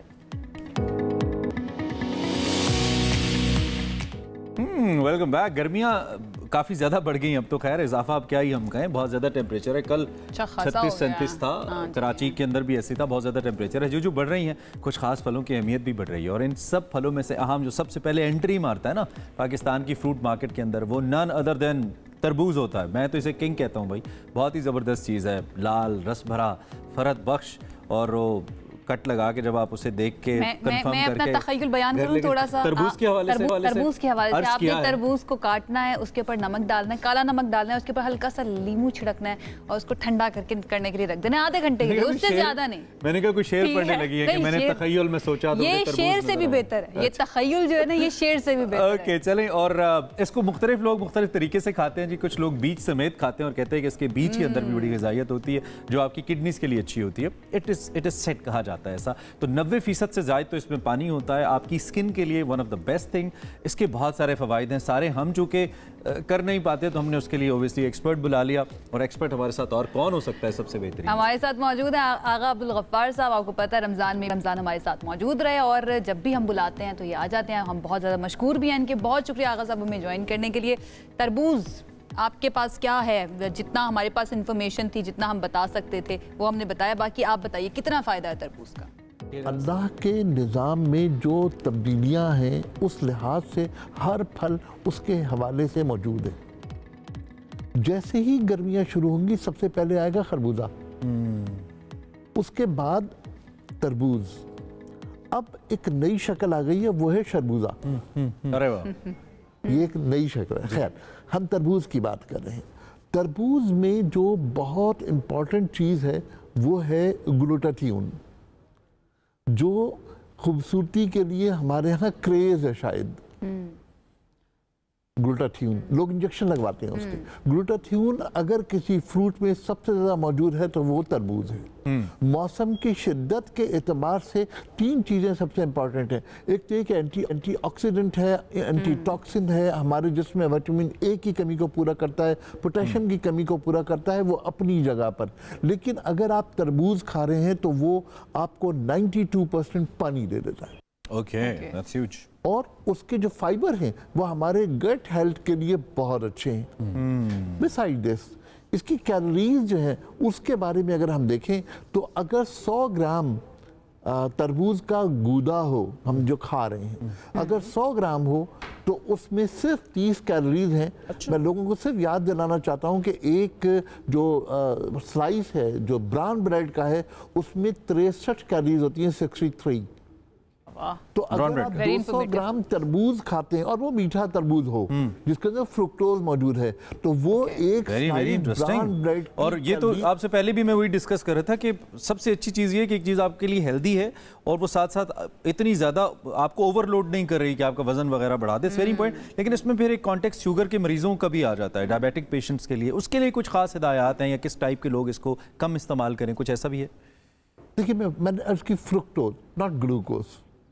बात यह है कि इंसुलिन की जरूरत होती है ग्लाइकोजन में चेंज करने के लिए, तो क्योंकि ये चेंज पोजीशन में पहले ही है लिहाजा शुगर के पेशेंट ले सकते हैं। तो लेकिन और आगा साहब ये भी कहा जाता है कि जब भी कोई फ्रूट नया आता है, सीजन चेंज होता है तो फौरी तौर पर जो आ रहा होता है उसको नहीं करना चाहिए इस्तेमाल, थोड़ा सा इंतजार करना चाहिए। अभी हम कह सकते हैं जो तरबूज आ रहा है वो ठीक है, इस्तेमाल के काबिल है, अच्छा है, टीकों वाला नहीं है। मेरा ख्याल है अभी 10-15 दिन और बाकी है बहुत अच्छा आने के लिए। इब्तिदाई जो ये आया है ये अभी शुरू तो हो गया है, ये कम सुर्ख है, लेकिन जो आप बता रहे हैं वैसे मैंने जो लिया था वो सही बड़ी निकला इंपॉर्टेंट है। हमारे यहाँ होता ये है कि छोटे छोटे इंजेक्शन जो है वो लगाते रहते हैं और वो सिलसिला चलता रहता है। मैं आपसे अर्ज करूं कि ये जो तमाम चीज़ें हैं जो मिठास के लिए आर्टिफिशियली इस्तेमाल होती, आर्टिफिशियल, ये तय है कि ये कैंसरस हैं और बहुत सारी चीज़ें ब्रांड ऐसे हैं जिनको अब बैन कर दिया, पूरी दुनिया में बैन कर दिया गया और वो इसलिए ख़त्म हुई कि उसमें कैंसर पैदा होता था। आजकल की दुनिया में एक नया फ्रॉड है, मैं कह रहा हूँ फ्रॉड है, इसलिए कि एक है चीज़ स्टेविया। स्टेविया के पत्ते बहुत मीठे होते हैं, ओरिजिनली पत्ते।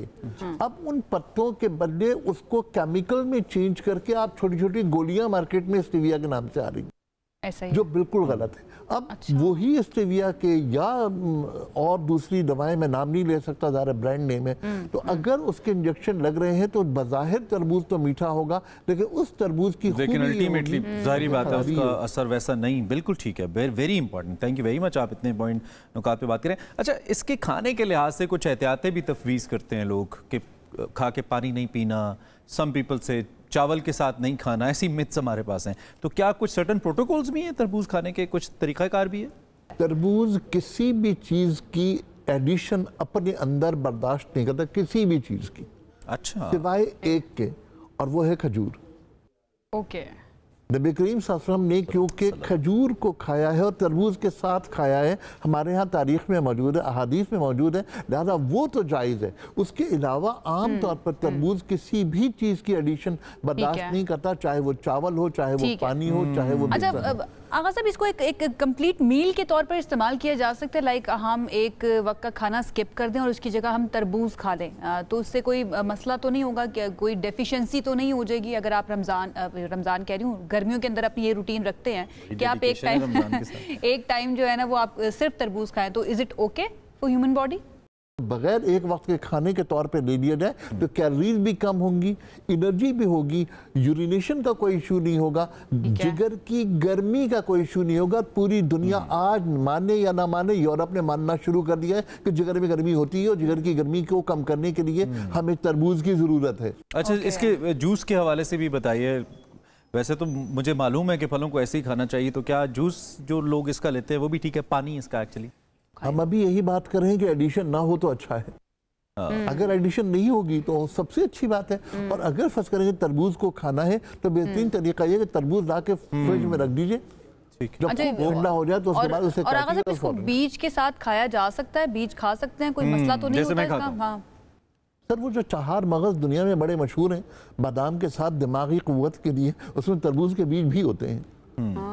तो तरबूज के बीजों का एक अपना मकाम है, वो बहुत ज़्यादा अच्छे हैं ब्रेन के लिए, ओवरऑल हेल्थ के लिए। और अगर मैंने ग्लूटाथियोन का नाम लिया तो उस बीज में बहुत सारी मिकदार ग्लूटाथियोन की मौजूद है। और ग्लूटाथियोन से मेरा ख्याल है कि आजकल तो खवातीन सारी की सारी वाकिफ, चेहरे की खूबसूरती के लिए खाना भी इसका अच्छा है और लगाना भी इसका अच्छा है। अगर इसका एक मास्क जैसा बना लिया जाए कि थोड़ा सा तरबूज, उसमें पुदीने के पत्ते और छोटा सा टुकड़ा मुल्तानी मिट्टी का, ये तीनों मिक्स कर लें और चेहरे पे लगाएं और खाने के लिए भी सही है, लगाने के लिए भी सही है। और इतना सस्ता फ्रूट, उसके इतने ज्यादा फवायद, भाई क्या बात है। और पाकिस्तान में आई बिलीव दुनिया में बेहतरीन क्वालिटी का जो तरबूज है आयशा, वो भी पाकिस्तान में मिलता है। बिल्कुल ऐसी है। लेकिन लास्टली मैं पूछना चाहूंगी, क्लाइमेट चेंज भी आ रहा है, हाँ, उसका भी इम्पैक्ट, क्या उसका भी असर हो रहा है? आगा साहब, हमारी जो फ्रूट्स आ रहे होते हैं उनका भी क्लाइमेट चेंज का भी असर हो रहा है?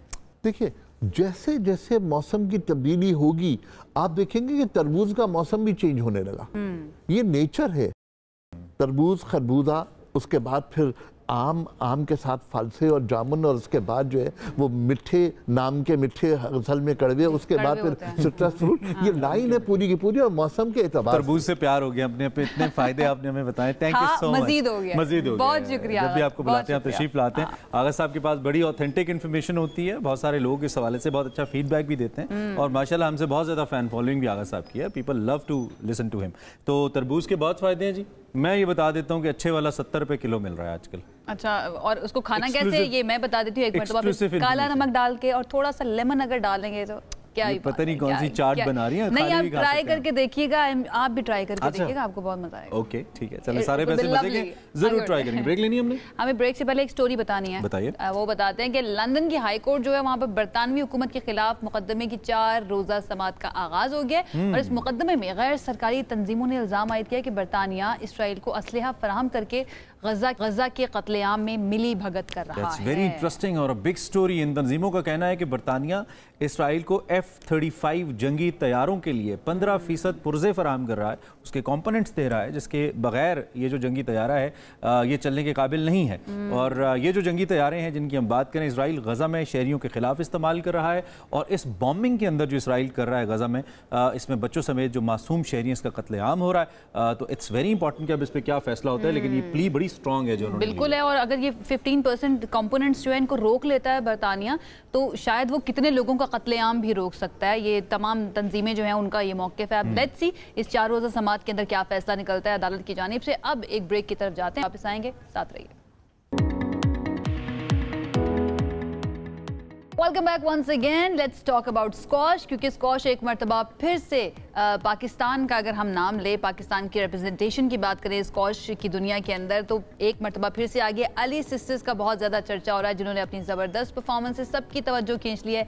सहरिश अली और मानूर अली, आपको याद है कि हमने पहले भी आपकी मुलाकात करवाई हुई है उनसे, लेकिन इस मरतबा दोबारा मुलाकात करवा रहे हैं क्योंकि उन्होंने दोबारा से पाकिस्तान का नाम रोशन किया है। बिल्कुल ऐसा हो नहीं सकता, पाकिस्तान के लिए कोई अच्छा करे, मुमताज़ करे और हमारे शो का हिस्सा न बने। USA junior women gold squash championship की बात कर रहे हैं। यहाँ पे शानदार कारकर्दगी उसका मुजाहिरा उन्होंने किया और फाइनल तक रसाई हासिल की। सहरिश अली ने टॉप सीड मानूर अली को आपस में एक दूसरे ने मुकाबला करके घर वाला माहौल होता होगा इनका तो 3-0 से, हाँ 3-0 से, लेकिन आई बिलीव कोर्ट के अंदर मुख्तलिफ होती होंगी चीज़ें भाई, मुकाबला तगड़ा होता होगा। इससे कबल आपको बताएं सेमीफाइनल के अंदर मानूर ने अमेरिका की जो हेल्मन स्वीट है उनको शिकस्त दी थी और अपना ये टाइटल जो है इसके लिए प्रोसीड किया था आगे, और फिर फाइनल में ये दोनों बहनें जो हैं ये आपस में मद्दे मुकाबले आई। इनके साथ इस वक्त एक तो ये कि दोनों सिस्टर्स हमें ज्वाइन कर रही हैं वंस अगैन, हमने ज़रूरी समझा कि इस कामयाबी को हम शेयर करें और सेलिब्रेट करें। और उसके साथ कामा साहब भी मौजूद हैं, इनके साथ कामा खान साहब जो कि जहांगीर खान साहब के फर्स्ट कज़न हैं, कोच हैं बड़े और स्क्वॉश पे बड़ा फोकस किए हुए। तो इन तीनों शख्सियात से आपकी बराह रास्त मुलाकात करवाते हैं और इस इवेंट के बारे में भी ज़रा उनसे बात करते हैं। थैंक यू सो मच हमें ज्वाइन करने के लिए आप तीनों का, कामा साहब,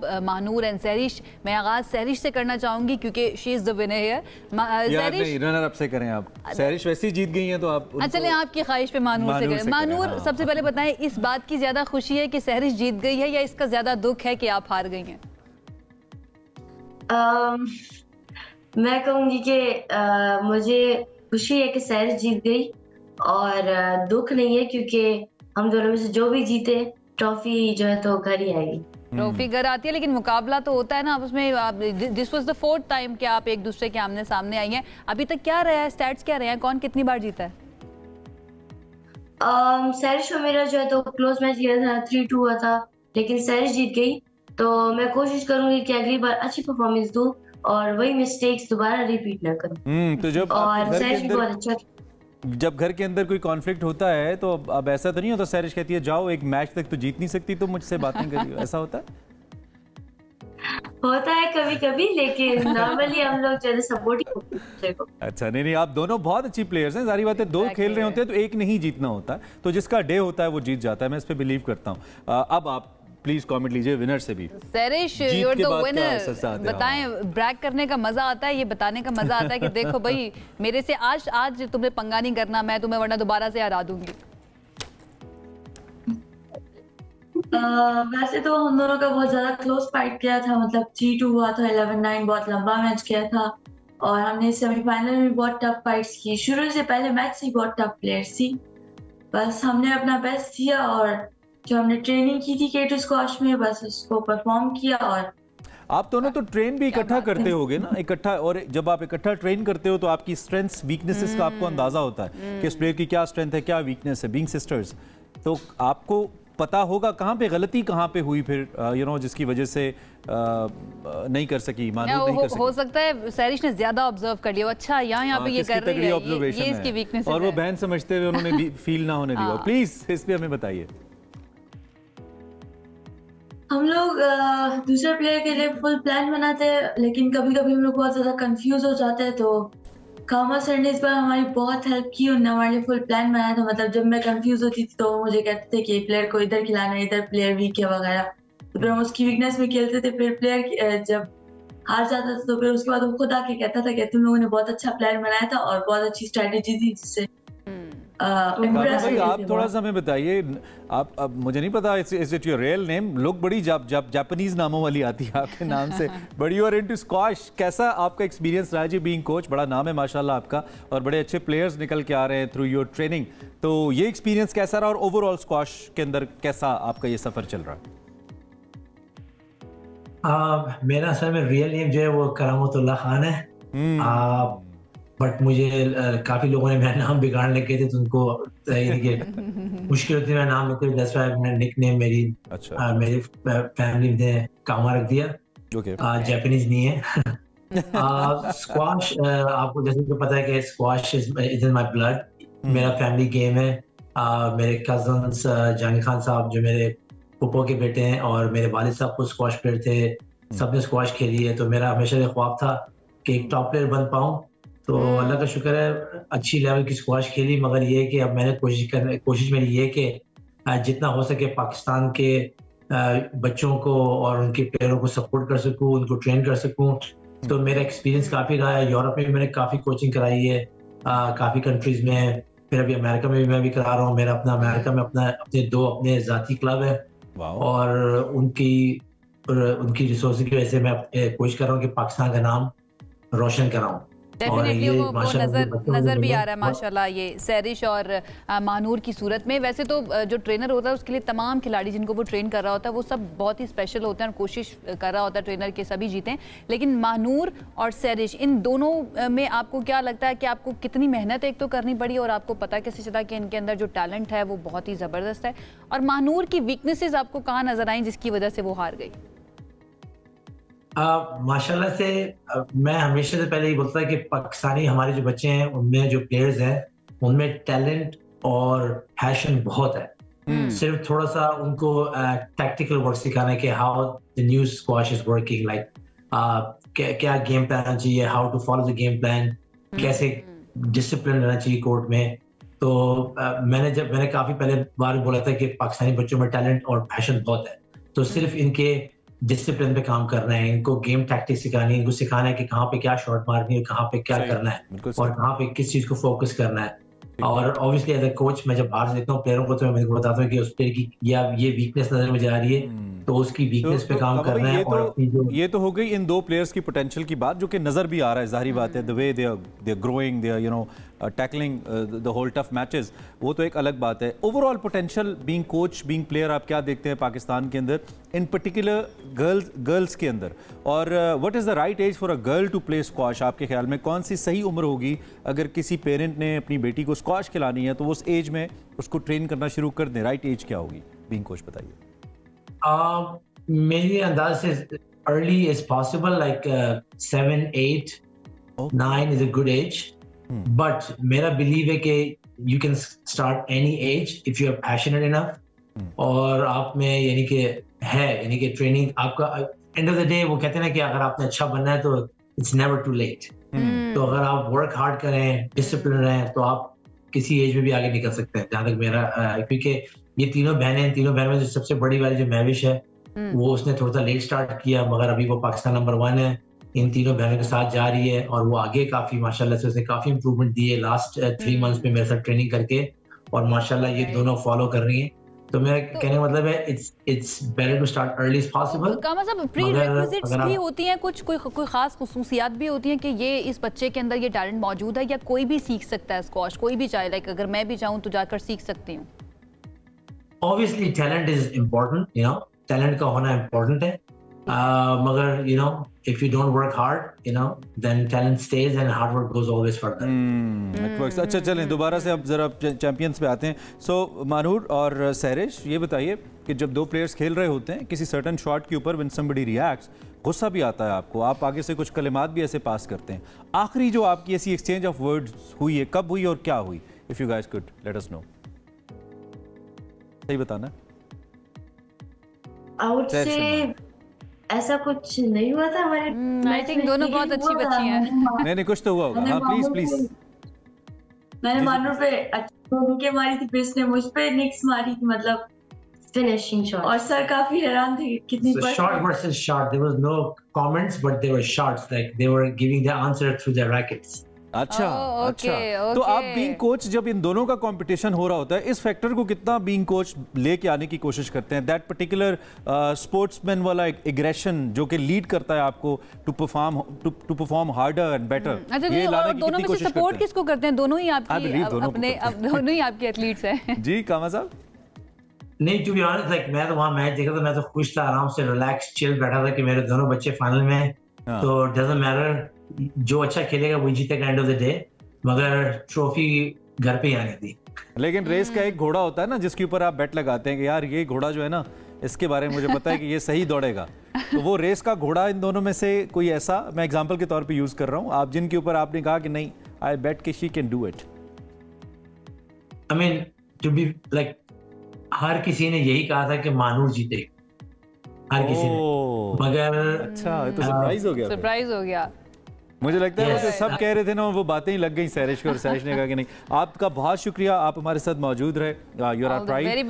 बहुत अच्छा लगता है आप जैसी, खास तौर पे जो यंग फीमेल फेसेस जब सामने आते हैं तो, और मैं ऐसे मौक़ों पे उन तमाम पेरेंट्स को ये ज़रूर मैसेज देता हूँ कि आप अगर इन पे ट्रस्ट करेंगे, इन्हें प्रमोट करेंगे, सपोर्ट करेंगे, तो दिल be the champion someday. And बहुत अच्छी एग्जाम्पल है मानूर और सैरिश, बहुत अच्छी एग्जाम्पल्स है, और इस तरह की एग्जाम्पल्स हर रोज़ हमारी कोशिश होती है कि आपके लिए लेकर आएँ, कि कमी नहीं है हमारे यहाँ पोटेंशियल की, पैशन भी मुकम्मल मौजूद होता है, सिर्फ थोड़ा सा सपोर्ट चाहिए होता है, पेरेंट्स का, फैमिली का सपोर्ट चाहिए होता है, और अगर वो मिल जाए तो हमारी लड़कियां जो है ना वो जाकर एक्सेल करती हैं दुनिया भर के अंदर, पाकिस्तान का नाम रोशन करती हैं। आप तीनों का बहुत शुक्रिया हमें ज्वाइन करने के लिए। ये मासूम फूल जो है ना वो बड़े खूबसूरत अंदाज में खिलते हैं, जरा नम हो तो ये मिट्टी बड़ी जरखेज है सा की, ये सिचुएशन में। बिल्कुल ठीक है। आपने अगली स्टोरी पे जाना है या ब्रेक? अगली स्टोरी पे चलते हैं। अच्छा जी, बहुत से लोग ऐसे हैं जिनको मालूम है ये बात, फूलों के हवाले से हम बात करने जा रहे हैं। मेरा बहुत ही फेवरेट टॉपिक है, फेवरेट सब्जेक्ट है। फेवरेट फूल कौन सा है आपका? हर फूल मेरा फेवरेट है, हर कलर मुझे फिर भी कोई एक होता है ना, नॉट स्पेसिफिकली, मतलब अब क्या मैं कहूँ, लोग अक्सर गुलाब का ही नाम लेते हैं, मुझे चमेली बड़ा पसंद है। अच्छा, चमेली की खुशबू की वजह, हर फूल की अपनी खूबसूरती है। मुझे लगता है हर फूल का एक अपना मकसद भी है, हर फूल का एक अपना इमोशन भी है, उसकी अपनी एक जज्बात की ज़बान भी है जो वो बोलता है। शायद इसीलिए आप मुख्तलिफ औकात में जब मुख्तलिफ किस्म के बुकेस खरीदते हैं तो बीमार के लिए वो नहीं खरीदते जो शादी के लिए खरीदते हैं, शादी के लिए वो नहीं खरीदते जो सालगिरह पे खरीदते हैं। तो हर फूल की एक अपनी ज़बान है, उस रंग की एक अपना एक्सप्रेशन भी। अच्छा, हमारे यहाँ पर थोड़ा सा मैं कहूँगी कल्चर कम भी है फूल देने का। वो ठीक है, वो शादीशुदा जोड़े एक दूसरे को फूल गिफ्ट करते हैं, शादियों में लेकर जाते हैं, लेकिन हम हॉस्पिटल्स में ऐसे नहीं, व्हाट्सएप वाला भेजते हैं, फ्लावर टाइप करें उधर बन जाता है, वो भेज देते हैं। अच्छा, ये सारी तमहीद बांधने का मकसद ये है कि भाई हमारे यहाँ पे फ्लावर एग्जीबिशंस भी होती हैं और नुमाइश भी लगती है, और लोग बड़े जोरों शोर से जाते हैं इनको देखने के लिए। जैस्मिन गार्डन के अंदर कुछ दिन पहले एक नुमाइश हुई थी, और रेहान भाई जो है, रेहान अहमद साहब, वो वहाँ पर गए, फूलों के दिल दादा हैं, बहुत सारे फूलों को देखने और फूलों की बातें करने पहुंच गए, और उन्होंने कुछ लोगों के ख्यालात जाने फूलों से मुताल्लिक और शख्सियत को लेकर। और जारी बात है वहाँ पे जो कि फूल आए तो फिर परिंदे भी आते हैं, चोली दामन का साथ है, तो परिंदों और फूलों की बातें हो रही हैं हमारे पैकेज के अंदर, आपको दिखाते हैं।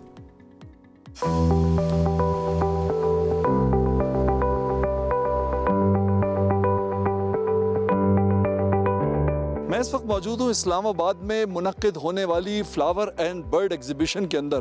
परिंदे भी हैं और फूल भी हैं। लोगों से चल के बात करते हैं कि रंग बिरंगे फूल तो वो यहाँ पे देख रहे हैं, लेकिन लोगों के अंदर क्या फूलों और परिंदों की क्वालिटीज़ भी नज़र आती हैं या नहीं? आइए चल के बात करते हैं।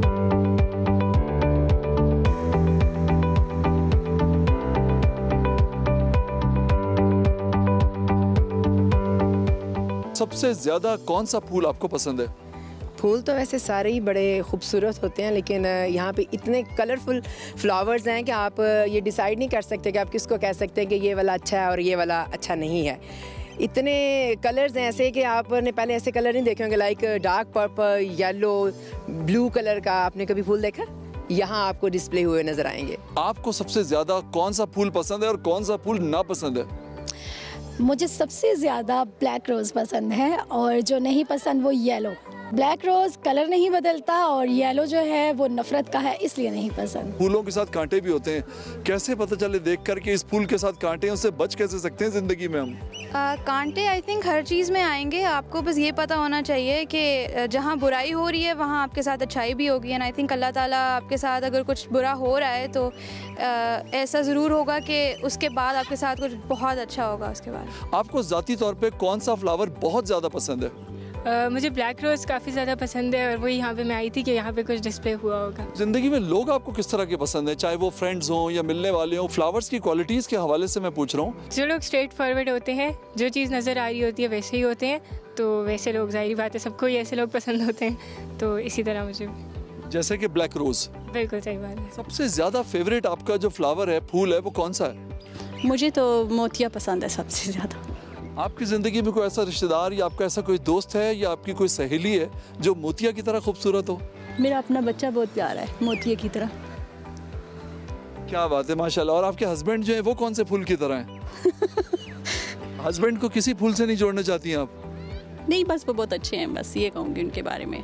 आपकी फैमिली में जो मुख्तलिफ लोग हैं उनको किस तरह फूलों के साथ तशबीह देंगी कि फ़लाँ को मैं फ़लाँ फूल से जोड़ती हूँ, फ़लाँ को मैं फ़लाँ फूल से जोड़ती हूँ, ऐसा है? मैं यही कहूँगी कि बुके, पैलेट जिसमें बहुत सारे कलर्स हैं, वो है मेरी फैमिली अल्हम्दुलिल्लाह। आपकी ज़िंदगी के अंदर कोई एक बहुत अच्छा इंसान, चाहे वो मेल हो चाहे वो फीमेल हो, उसे किसी फूल से अगर आप तशबीह देना चाहें तो कौन सा फूल होगा वो? वो होगा मोतिया का फूल, because my mother loved it. मेरी अम्मी को बहुत पसंद है इसलिए। आपकी ज़िंदगी में ऐसा कौन है जो मोतिया की तरह है? मेरी अम्मी। क्या चीज़ कॉमन है मोतिया के फूल में और आपकी अम्मी में? खुशबू।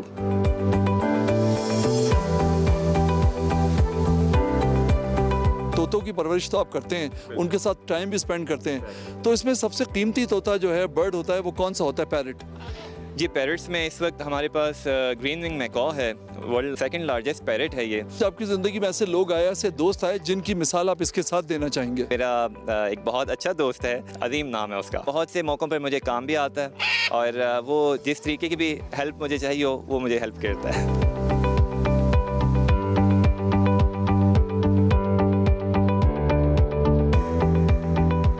परिंदों के बारे में लोगों से बात की तो अंदाज़ा हुआ कि लोग दोनों ही के इंतखाब में बहुत ज़्यादा मोहतात हैं और इसी तरह वो दोस्तों का इंतखाब भी बहुत सोच समझ के करना चाहते हैं। देखा जाए तो ज़िंदगी में समझदारी का तकाजा भी यही है कि कोई भी फैसला ज़िंदगी का जल्दबाजी में ना किया जाए। कैमरामैन खालिद हनीफ के साथ रेहान अहमद, हम न्यूज़, इस्लामाबाद। अरे वाह, क्या खूबसूरत पैकेज जो है रेहान भाई ने बना के भेजा। और लोगों से जो बात कर रहे थे ना, लोगों का इंटरेस्ट में देख रही थी वो कितना ज्यादा है इस तरह की नुमाइश के अंदर। मुझे लगता था खत्म हो गया। मुझे तो शेर वो तो खुशबू है हवाओं में बिखर जाएगा, मसला फूल का है, फूल किधर जाए। फूलों की शायरा भी परवीन शाकिर हैं, उन्होंने फूलों पे इतनी शायरी की है और उनके नाम से एक रोड भी है वैसे इस्लामाबाद में। तो फूलों का तस्करा तो परवीन हमें याद आ जाता है। और जब शेर व शायरी की बात आती है, चाय की बात आती है, तो दोस्त याद आ जाते हैं। दोस्तों की महफिलों के अंदर चाय भी चल रही होती है, शेर व शायरी भी चल रही होती है। ये चाय चल तो रही होती है, हम मुझे बहुत पसंद है अगर हो अच्छी कंपनी हो। हाँ, महफिलें बिल्कुल पसंद है, ये बड़े मजे की महफिलें होती है। और अब आपको बताएं, आप फेडरल कैपिटल के बारे में लाहौर कराची वाले कहते थे ना, यहाँ पे ढाबे नहीं, ढाबों से भरा हुआ इस्लामाबाद भी अब हर जगह पे होता है, लेकिन कराची जैसे ढाबे नहीं है जितनी बड़ी तादाद में कराची में ढाबे। I absolutely agree with that. लेकिन अब एक ऐसी खबर सामने आई है जिससे कराची ढाबों के हवाले से बहुत सारे मसाइल चाय के बारे में। चाय के बारे में भाई खबर ये वाली ठीक है या नहीं ये बताएं। ये ठीक है, ढाबे की नहीं है, ये हम न्यूज़ की ठीक है। अच्छा, कराची में बहुत सारे जो ढाबे हैं जहाँ पे बहुत सारे आप लोग जाहिर बातें बैठते होंगे कराची के हमारे देखने वाले, चाय के अंदर कुछ खतरनाक केमिकल्स की मिलावट का इंकशाफ हुआ है। आई रिपीट, खतरनाक chemical in tea that you take. जो सिंध फूड अथॉरिटी है उसने ये कहा है कि शहर भर में जो चाय की तकरीबन हर दुकान है या हर ढाबा है, इस पर इस्तेमाल होने वाला दूध और चाय की पत्ती ये ख़तरनाक हद तक नुकसानदेह है। इसमें केमिकल्स और मादों से आलूदगी इसके अंदर पाई गई है। और हुकाम ये भी कह रहे हैं कि जो मुख्तलिफ इलाके हैं इसमें चाय की पत्ती के 100% नमूने और दूध के 90% नमूने मिलावट शुदा हैं। मतलब जितने भी वहाँ पर ढाबे मौजूद है, जहाँ जहाँ से चाय आप पीने के लिए जा रहे हैं, 100% खराब ही निकली है, मिलावट शुदा निकली है, मिलावट शुदा। और जो चाय आपको बड़ी कड़क लग रही है ना, बिकॉज ऑफ इट्स कलर, यार बड़ी कड़क चाय है, यू नो, पत्ती वही तो मैटर करती है इमरान, उसके अंदर केमिकल है, उस पत्ती के अंदर केमिकल है जो उसका कलर चेंज कर रही है, और उस दूध के अंदर केमिकल्स हैं जो उसके अंदर डाल के मे भी आपको जरा दूध पत्ती टाइप फील दे रहा है। अच्छा, ये जो सैंपल था ये छोटा नहीं था, 127 चाय खाने और ढाबे थे जहाँ से ये मुआयना किया गया, और वहाँ पर आपको पता है कितने चाय के कप बनते होंगे, कितनी बड़ी तादाद में वहाँ पर लोग आते होंगे वो चाय पीने के लिए। और कराची वाले जो हैं उनकी तो शामें इस चीज़ से जानी, भाई वो जाकर ढाबों पर बैठते हैं और चाय बहुत ज़्यादा पी जाती है, पूरी पूरी रात अक्सर ये महफिलें चल रही होती हैं जिसका जिक्र हम शुरू में कर रहे थे। अब ये कितना ख़तरनाक हो सकता है आपकी बॉडी के लिए, आपकी हेल्थ के लिए, इसके ऊपर हमने बात करनी है। और अब इन तमाम ढाबों के खिलाफ या इन तमाम लोगों के खिलाफ जो लोगों की जानों से, उनकी सेहत से खेल रहे हैं, उनके खिलाफ क्या किया जा रहा है। हमारे साथ मौजूद होंगे food expert doctor Syed Mohammad Gufran, उनसे हम जानेंगे इसके कॉन्सिक्वेंसेस के बारे में, और इसके साथ साथ director general Sindh food authority Asif Jan Siddiqui साहब हमारे साथ। दोनों बड़ी अहम शख्सियात हैं, आप दोनों को खैर मकदम है, थैंक यू वेरी मच, आपने हमें वक्त दिया और तशरीफ लाए। सबसे पहले डी साहब में, आप चूंकि एक जिम्मेदार जगह पे हैं और आई अप्रिशिएट अगर आपने इसको फिगर आउट किया है कि ऐसा कुछ हो रहा है। सबसे पहले तो स्पेसिफिकली इस खबर और इस केस के बारे में बताइए, ये कहाँ से इनिशिएट हुआ, कैसे आपको ख्याल आया कि आप नमूने हासिल करें, और फिर क्या इंकशाफात हुए हैं जब आपने 127 ढाबों से पत्ती और चाय और दूध के आपने सैंपल्स लिए हैं? जी साहब, बहुत शुक्रिया। गवर्नमेंट ऑफ सिंध की तरफ से हेलो जो कि हाँ, द मिनिस्टर फॉर फूड, उन्होंने कहा कि जिस तरह से आप फाइन्स करते हैं, क्या कोई ऐसा मैकेनिज्म है कि आप अच्छे काम करने वालों को अप्रिशिएट भी करें।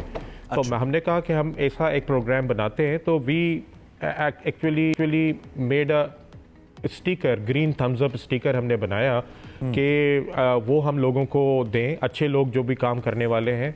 और we started with the tea stalls, क्योंकि हर तबके के लोग उसे इस्तेमाल करते हैं और चाय पीते हैं, तो हमने कहा पहले यहाँ से शुरू की जाए।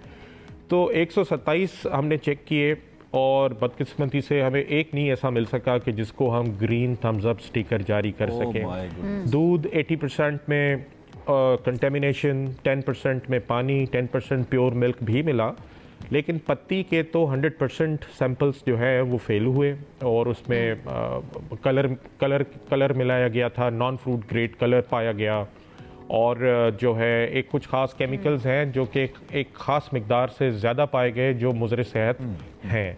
तो ये है, और हम लोग इसकी ट्रेल जो है वो बना रहे हैं। आपको किसी ने आके रिपोर्ट किया या फिर ये खुद से इंस्पेक्शन के दौरान इस चीज़ का इंकशाफ हुआ और रैंडम जो है चेकिंग की जा रही थी, वहाँ पर इंकशाफ हुआ कि ये पत्ती भी नहीं ठीक है, एंड देन इस ऑपरेशन को एक बड़े स्केल पर किया गया और 127 ढाबों तक इसको चेक किया गया?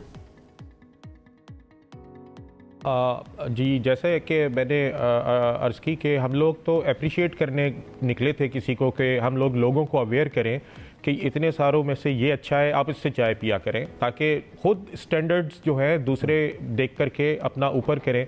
हमारा काम फाइन्स करने का ज़रूर है, उनको सजाएं दिलाने का ज़रूर है, लेकिन मास स्केल पे आवाम खुद उनको डिस्करेज करें जो ख़राब काम करते हैं, ये थी नीयत।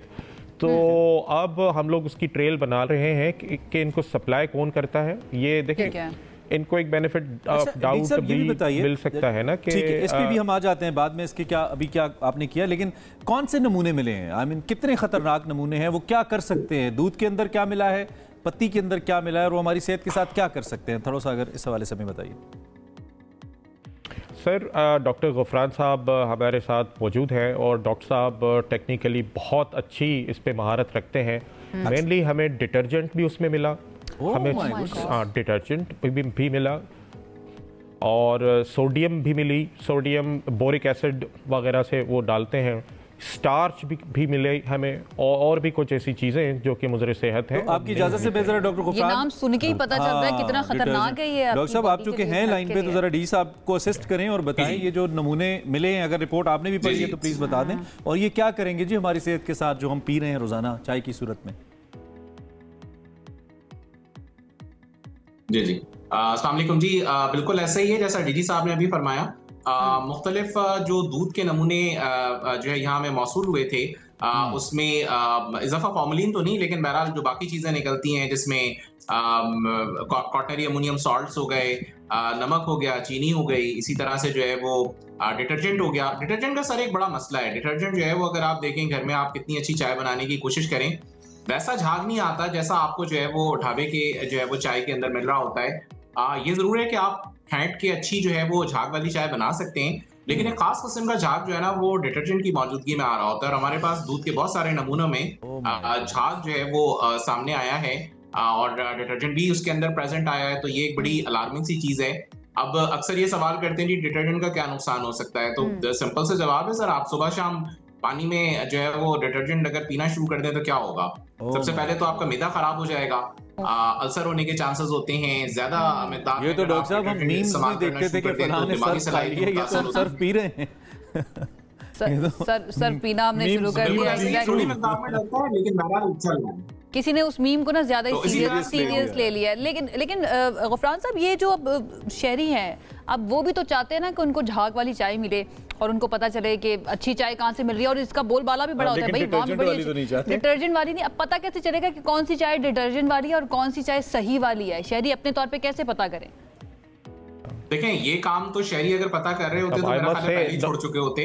तो अथॉरिटी का ही जिम्मा है कि वो इन चीजों को ना सिर्फ अवेयर करवाए, बल्कि इस तरह की चीजें अगर कहीं चल रही हैं तो उसको रोका भी जाए, क्योंकि जाहिर सी बात है कि इसका आम बंदा तो पता नहीं कर सकता। ये तो लैब टेस्टिंग के बाद ही पता चलता है कि इसमें क्या क्या चीजें मौजूद है। जैसे चाय की पत्ती है, अब चाय की पत्ती में अमूमी तौर पे क्या होता है, चाय सीधा सीधा इंपोर्टेड आइटम है, 100% इंपोर्टेड आइटम है। पाकिस्तान में इंडिजियसली चाय नहीं पाई जाती, तो चाय को सस्ता करने के लिए मुख्तलिफ तरीके इस्तेमाल किए जा रहे होते हैं। जैसे इसमें जो चाय की पत्ती से हट के जो दूसरे पत्ते होते हैं उनको रोस्ट करके मिला दिया जाता है। सूखी हुई जो इस्तेमाल शुदा चाय की पत्ती होती है उसको दोबारा मिला देते हैं। इसी तरह से आयरन फ्लिंग होती है, वो लो चून जिसको हम कह रहे होते हैं, समटाइम्स वो भी मिला दिया जाता है।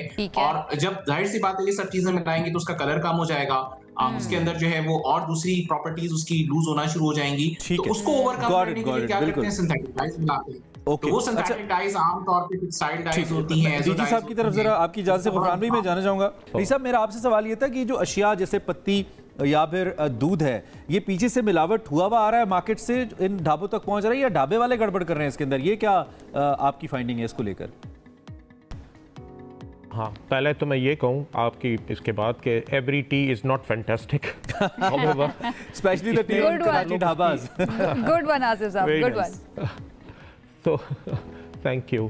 तो देखिए, इसकी हम ट्रेल बना रहे हैं, ये चीज़ें ढाबे पे नहीं की जा सकती हैं, ज़रूर सप्लायर इनको ही करके दे रहा होगा। अब बात देखने की ये है कि हम लोग उस सप्लायर तक पहुँचे हैं, उन्हें कर्व करें, उन्हें रूट आउट करने की कोशिश करें, और इन्हें रूट आउट हम करेंगे क्योंकि हमने तफसीलात लेना शुरू कर दिए, बल्कि ले ली हैं काफ़ी हद तक उन ढाबे वालों से कि जो जिनके पास ये हमने इंस्पेक्शंस की थी। तो अब वो जब सब हमारे पास जमा हो जाएंगी, उनको कंपाइल करके इनके सप्लायर मेरे ख्याल में कोई ज़्यादा नहीं होंगे, चंद ही लोग होंगे जो इन सब को सप्लाई कर रहे होंगे।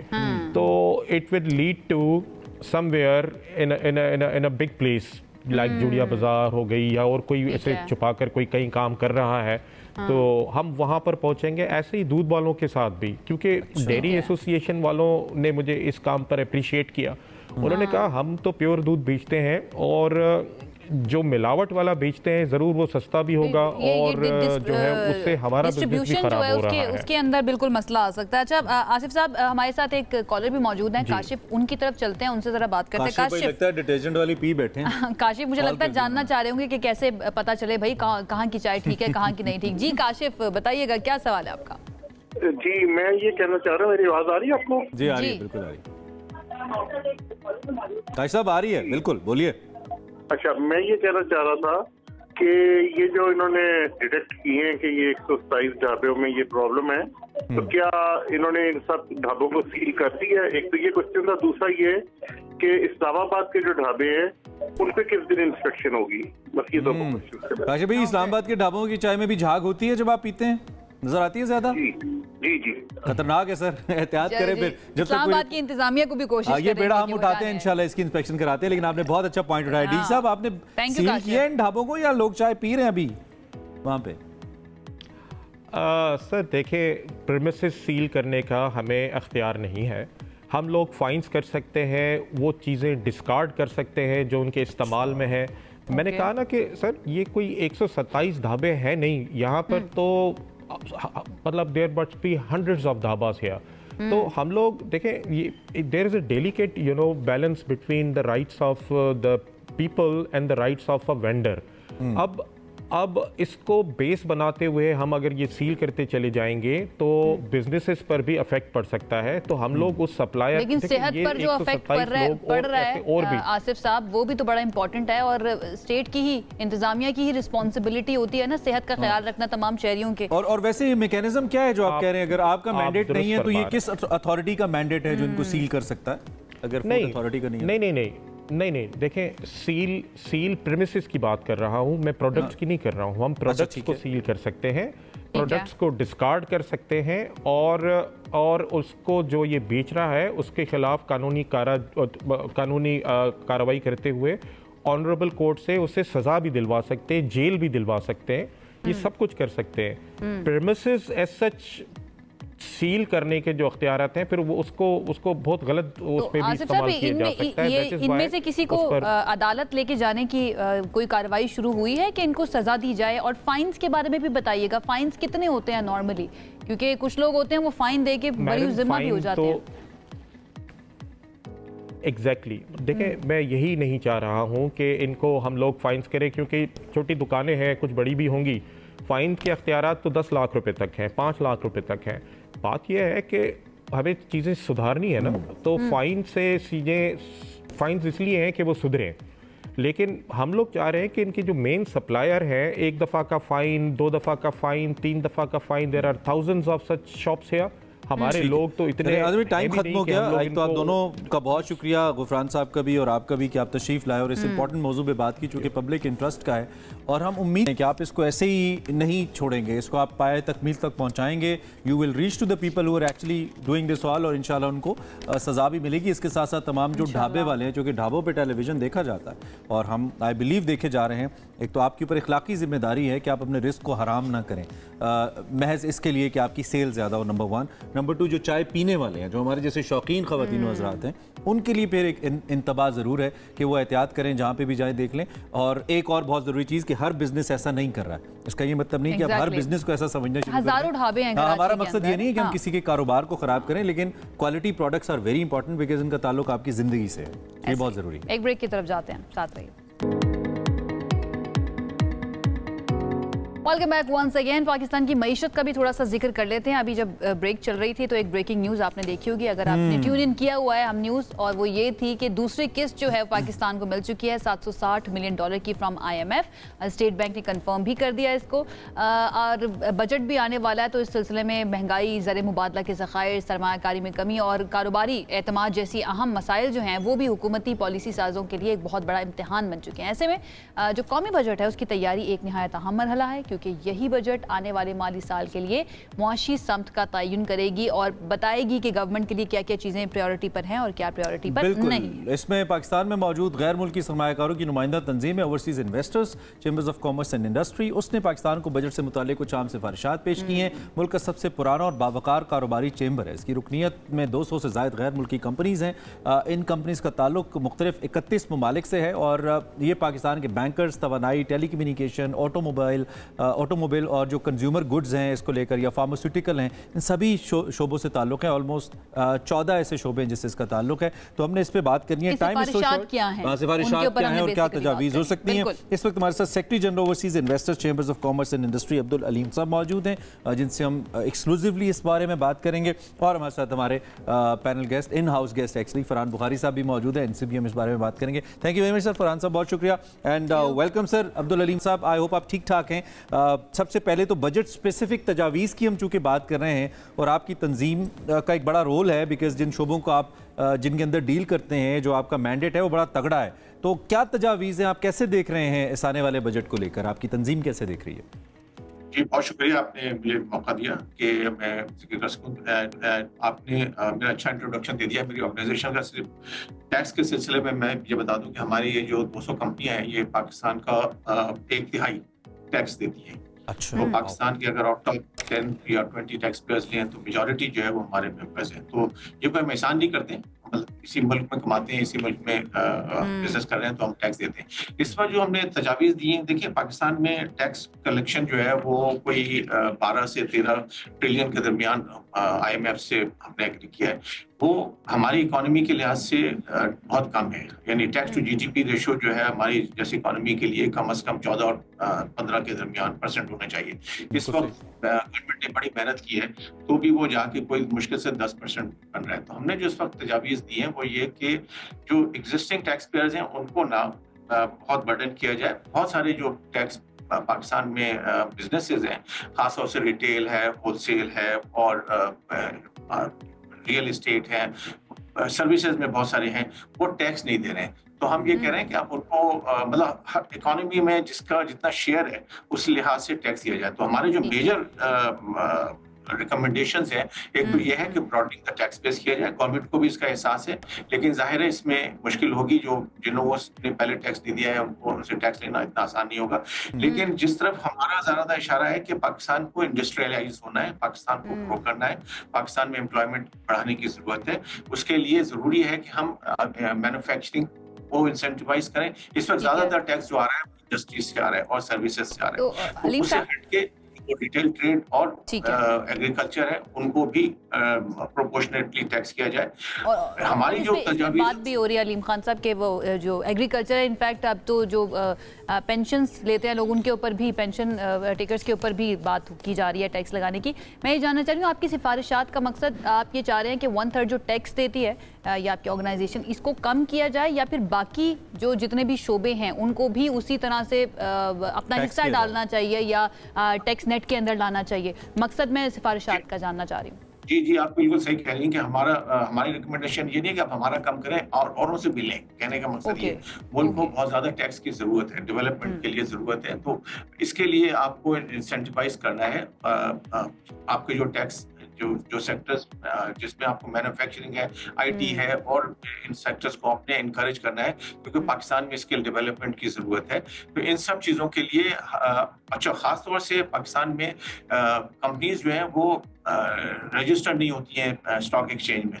हमने जैसे इंसेंटिव गाय का भी स्टॉक एक्सचेंज में लिस्टिंग के लिए इंसेंटिव दें और मैन्युफैक्चरिंग को बढ़ाने के लिए जितनी भी आप कोशिश कर सकते हैं उस टाइप की हमने वो डिटेल में मैं जाऊंगा तो बड़ा टाइम लगेगा, लेकिन हमने बेसिकली इनसे यही रिकमेंडेशन दी है कि आप ब्रॉडनिंग द टैक्स बेस करें। पाकिस्तान में जो लोग टैक्स नहीं दे रहे हैं सर्विसेज में खास तौर से उनसे टैक्स लें। हमारे लिए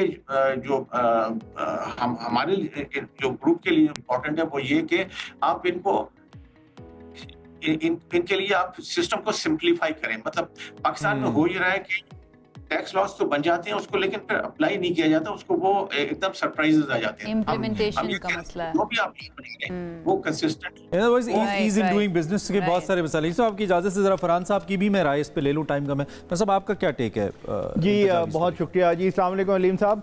अलीम साहब, माजी में जो OICCI की मेंबर कंपनीज रही हैं, कई की ये बहुत बड़ी शिकायत रही है कि पाकिस्तान में स्मगलिंग की वजह से उनके कारोबार बड़े मुतासिर होते हैं, क्योंकि वो तो ड्यूटीज़ दे के अपने सामान लेके आते हैं जबकि साइड बाय साइड स्मगलिंग चल रही होती है। ये इस वक्त कितना बड़ा मसला है, ये आप हमें बता सकते हैं? और इस पर आपने कोई रिकमेंडेशन भेजी है गवर्नमेंट को? जी ये बहुत बड़ा मसला है और इसमें हमारे इसके ऊपर अभी रिसेंटली प्राइम जो इस्लामाबाद बेस्ड एक रिसर्च एजेंसी है उसने एक स्टडी भी की है। उसकी रिसर्च के मुताबिक कोई 1 ट्रिलियन की जो है पाकिस्तान गवर्नमेंट को टैक्स लॉस हो रहा है। हमारे जो मेंबर्स के लिए खास तौर से आजकल आप अखबारों में पढ़ रहे होंगे कि पाकिस्तान में टोबैको इंडस्ट्री में जो 2 इंटरनेशनल प्लेयर्स हैं जो हमारे मेंबर्स हैं, वो पाकिस्तान की इंडस्ट्री का कोई 98% टोबैको का जो टैक्स कलेक्शन होता है ये 2 कंपनीज देती हैं। इनका मार्केट शेयर जो है सिर्फ 44% है। इसका मतलब ये 56% जो टोबैको है पाकिस्तान में कंज्यूम हो रहा है, सिगरेट्स कंज्यूम हो रहे हैं, वो लोग सिर्फ 2% टैक्स दे रहे हैं। ये गैर जिम्मेदारी की बात है और इसमें गवर्नमेंट का न सिर्फ लॉस हो रहा है बल्कि इससे न सिर्फ वो टैक्स नहीं दे रहे हैं बल्कि जो हेल्थ के स्टैंडर्ड्स होते हैं वो भी कंप्लाई नहीं हो रहे। तो अलीम साहब आपने जो कि the word that we used is subsidize, कहाँ पे सब्सिडाइजेशन का एक रूम या मार्जिन मौजूद है और कहाँ पे गवर्नमेंट फैसिलिटेट कर सकती है अभी तक आपके ख्याल में जो नहीं किया जा रहा? उन तजावीज़ के अंदर क्या कुछ आपने मैकेनिज्म भी दिया, हुकूमत को दिया है ऐसा मैकेनिज्म? जी गवर्नमेंट के पास है, track and trace system government ने इंट्रोड्यूस किया हुआ है लेकिन उसको इम्प्लीमेंट नहीं कर रहे। यानी ये ऐसी बात नहीं है, गवर्नमेंट को सब मालूम है और ये 300 बिलियन रुपीस जो है उसका यानी लॉस हो रहा है। और अगर मैं आपसे ये पूछूं कि अगर गवर्नमेंट इस मामले के अंदर आपके साथ कोऑपरेट करती है, the way you want, subsidize किया जाता है मजीद आपको, तो आप कितना एक्सपोर्ट बूस्ट दे सकते हैं? क्या कोई नंबर्स ऐसे भी हैं कि अगर आप हमें फैसिलिटेट करेंगे तो हम एक्सपोर्ट्स को इतना ज़्यादा बूस्ट दे सकते हैं और फैसिलिटेट कर सकते हैं समहाउ पाकिस्तान के अंदर मैन्युफैक्चरिंग को भी? देखिए अभी तो मैंने आपको सिर्फ टैक्स इवेजन की बात की थी। एक्सपोर्ट पे ये है कि एक्सपोर्ट पे पहले आपको इंडस्ट्रीज लगानी है। हमारे जो मेंबर्स हैं ज्यादातर वो इस वक्त इंपोर्ट सब्स्टिट्यूशन में हेल्प कर रहे हैं गवर्नमेंट को। मतलब अगर वो मैन्युफैक्चरिंग जो बहुत सारी प्रोडक्ट्स इनकी हैं जो इंटरनेशनल प्रोडक्ट्स ये बना रहे हैं उसकी वजह से पाकिस्तान का इंपोर्ट बिल कम हो रहा है। लेकिन साथ साथ आजकल जो इन्वेस्टमेंट की जरूरत है वो हम इंकरेज कर रहे हैं और अपने मेंबर्स को भी इंकरेज कर रहे हैं कि आप इस रीजन के लिए भी बनाएं। लेकिन उसके लिए देखिए वन क्विक क्वेश्चन कोई आपका है तो अगर प्लीज ये बस मुझे एक सिर्फ मुख्तसर सी क्लैरिफिकेशन चाहिए। आप फरमा रहे हैं 1 ट्रिलियन रुपए का हर साल लॉस हो रहा है जो कि खत्म हो सकता है अगर इस्लाहात हों, यही है आप कह रहे हैं? क्विक क्वेश्चन जी प्लीज अलीम साहब 20 सेकंड्स। ये मैं नहीं कह रहा हूँ, ये प्राइम की रिपोर्ट कर रही है, हमारे लिहाज से इससे भी ज्यादा है। अच्छा ठीक है अलीम साहब, एक तो ये जो बात आप कर रहे थे, दूसरा फरमी मैं चाहता हूँ दोबारा जरा ये सवाल जो आपने किया था अभी इसको जरा आप रिपीट कर दें ताकि इस पे डिटेल में बात हो जाए। बड़ा इंपॉर्टेंट पॉइंट था जो आप कर रहे थे। जी बहुत शुक्रिया जी अलीम साहब। मैं अर्ज़ ये कर रहा था कि आपने फरमाया कि सालाना मुल्क में 1 ट्रिलियन रुपए का लॉस होता है और ये मुख्तलिफ खामियों के नतीजे में है। इस लॉस को ख़त्म करने के लिए आप मुख्तसर अगर हमें ये बता सकें कि हुकूमत को क्या फ़ौरन इक़दाम लेने चाहिए? देखिए अपने एक तो ये सबसे बड़ी चीज़ ये है कि इम्प्लीमेंटेशन करना चाहिए। दूसरा ये है कि ये जैसे मैंने 1 ट्रिलियन का बताया, ये प्राइम की रिपोर्ट जो है ये पूरी रिपोर्ट अगर आप देखें उसमें वो सिर्फ स्मगलिंग को नहीं कह रहा है, वो ये जो टैक्स इवेजन हो रहा है इसकी है। दूसरी चीज़ खाली साहब जो हम जिस चीज़ के ऊपर और कह रहे हैं कि ये स्मगलिंग तो एक एस्टिमेट आ गया है, जिस चीज़ से नुकसान हो रहा है गवर्नमेंट ऑफ पाकिस्तान का टैक्स रेवेन्यू नहीं आ रहा है, ये इन्होंने पार्टा को इन्होंने एक एग्जेम्पशन दी हुई थी।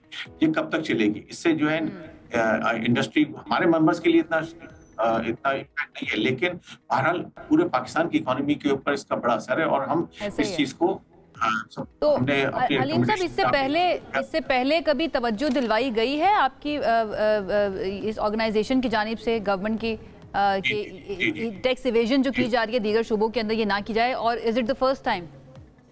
नहीं ये मुस्तकिल कर रही है, रेगुलरली होती है और गवर्नमेंट देखिए गवर्नमेंट भी इसको भी एहसास है, लेकिन गवर्नमेंट प्रोबेबली इसमें जितने एफर्ट्स कर सकती है उसको ज्यादा आगे बढ़ाने की जरूरत है। ये बात नहीं है, गवर्नमेंट को बिल्कुल इसका रिकग्निशन है और वो कर रहे हैं, लेकिन गवर्नमेंट में बहुत सारे डिपार्टमेंट्स इन्वॉल्व होते हैं, एनफोर्समेंट में इन्वॉल्व होते हैं, वो उन सबको एक जगह लाना ये मैं नहीं कह सकता हूँ, लेकिन बहरहाल ये गलत है मेरा।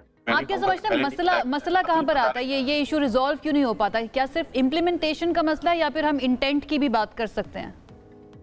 दोनों। अगर आप देखिए ब्रॉडनिंग द टैक्स भी इसमें रिटेल के ऊपर है, होलसेल और रिटेल ट्रेड को अगर उनको आदत नहीं है टैक्स पहले पे करने की, तो उनको रिकॉर्ड पे लाना इतना आसान नहीं होगा। दूसरी तरफ ये भी है कि हम जो है अपने सिस्टम्स को बहुत कॉम्प्लिकेटेड बना देते हैं। ये नहीं कि हर कोई रिटेलर जो है वो टैक्स नहीं देना चाहता या होलसेलर देना नहीं चाहता, जो बन जाता है उसको हम बहुत ही फिर परेशान भी करते हैं। तो हमारा जो सबसे बड़ा, अगर आप मुझसे पूछेंगी जो फ्रॉम आवर पर्सपेक्टिव जो सबसे बड़ा मसला पाकिस्तान में बिजनेस करने में है कि हमारा जो टैक्स का निज़ाम है वो बहुत ही कॉम्प्लिकेटेड है और उसको हर समझना और उस पर अमल करना बहुत ही मुश्किल। जब तक आसान नहीं, हालांकि मुख्तलिफ गवर्नमेंट्स इसके हवाले से क्रेडिट लेती रही हैं, चाहे तहरीक इंसाफ की हुकूमत हो, फिर PDM की गवर्नमेंट हो और मौजूदा PMLN की गवर्नमेंट हो, वो इस पर क्रेडिट लेते रहे कि जी हमने रिफॉर्म्स किए हैं। और मुझे लगता है कि चेयरमैन के तब्दीली के अलावा कोई रिफॉर्म्स ऐसा नज़र नहीं आती। इससे पहले हम सेगमेंट क्लोज करें। फरहान साहब, आपने जितनी बातें अलीम खान साहब ने की हैं, क्योंकि आप बहुत अरसे तक अभी भी स्टिल यू कवर इकॉनमी, किस हद तक उनको रेलेवेंट समझते हैं और गवर्नमेंट ऑफ पाकिस्तान से आपकी क्या एक्सपेक्टेशन हैं सारी सूरत हाल को लेकर, क्या समझते हैं आप? देखिए ना, पूरे मईशत के हवाले से मैं कोई 34-35 साल से रिपोर्टिंग कर रहा हूँ फाइनेंस और इकॉनमी पे। मैंने आज तक कौमी असम्बली में ये जो माइक्रो इश्यूज़ हैं, foreign government, banking and finance, agriculture और जो है हेल्थ और एजुकेशन समेत जो कि आम लोगों के इश्यूज़ हैं, उनके ऊपर ना तो तफसीलन कोई बहस कभी होते देखी है कि कई दिन चले, और फिर जब आप इंडिविजुअल MNAs के पास जाते हैं या सेनेटर्स के पास जाते हैं, ये इसमें कतई नज़र पार्टी के, मैं किसी पार्टी की एक की बात नहीं कर रही, ये क्रॉस द बोर्ड मामला है, तो आप उनसे बैठ के बात करें तो उनके पास बड़ी मुख्तसर इंफॉर्मेशन होती है, अगर वो भी होती है। गिनती पे चंद लोग ऐसे पता भी नहीं होता है, जिन्हें वो पता करना भी नहीं चाहते। गिनती के 4, 5, 7, 8, 10 लोग हैं पूरी की पूरी पार्लियामान में जो कि इस मामले में वेल ब्रीफ्ड हैं। अच्छा, प्राइम मिनिस्टर की तरफ से मैसेज आ जाए और अच्छा मैसेज आए। आजकल शहबाज शरीफ साहब कितने अरसे से कह रहे हैं मईशत के बारे में, और ये कि हम आखिरी ये IMF प्रोग्राम होगा हमारा, क्योंकि बड़ी सख्त शराइत के साथ आता है, लेकिन वो हमारी जो सियासी रिप्रेजेंटेशन है वो कहाँ तक नीचे जा रहा है, और फिर लोग इस मैसेज को लेकर कहाँ तक चल रहे हैं रोज़मर्रा की ज़िंदगी में, वो मुझे नज़र नहीं आता। वो तब्दील करने की बहुत बड़ी ज़रूरत है। और इसी की तरफ अब्दुल अलीम साहब जो कि secretary general overseas investors chambers of commerce and industry हैं, उसकी जानिब उन्होंने भी इशारा किया। आप दोनों मुअज़्ज़ज़ मेहमानों का बहुत शुक्रिया इस अहम मौजू पे बात करने के लिए, और जैसी तजावीज़ साहब ने रखी हैं वो काबिल अमल हैं। अगर उस पर बात की जाए, डिस्कशन ज़रूर होनी चाहिए to provide ease to the people who want to do business. और अगर 1/3 पूरे टैक्स का वो कंपनीज दे रही हैं जो कि इस फोरम का हिस्सा हैं, तो इनकी आवाज़ बड़ी तवाना आवाज़ है, उसको सुना जाना चाहिए। बिल्कुल ऐसी। और अलीम साहब ने जो बात की है कि वो उनका मकसद ये नहीं है सिफारिशात का कि उनका टैक्स कम कर दिया जाए, वो चाहते हैं कि पाकिस्तान की मईशत के लिए बेहतर है कि जो टैक्स एवेड कर रहे हैं, जो शोबे ऐसे, उनको भी टैक्स नेट के अंदर लाया जाना चाहिए, which is very important. We agree with him. वक्त खत्म हो गया जी प्रोग्राम का, इंशाल्लाह आपसे करेंगे दोबारा मुलाकात। अपना बहुत ख्याल रखिए। अल्लाह हाफिज़।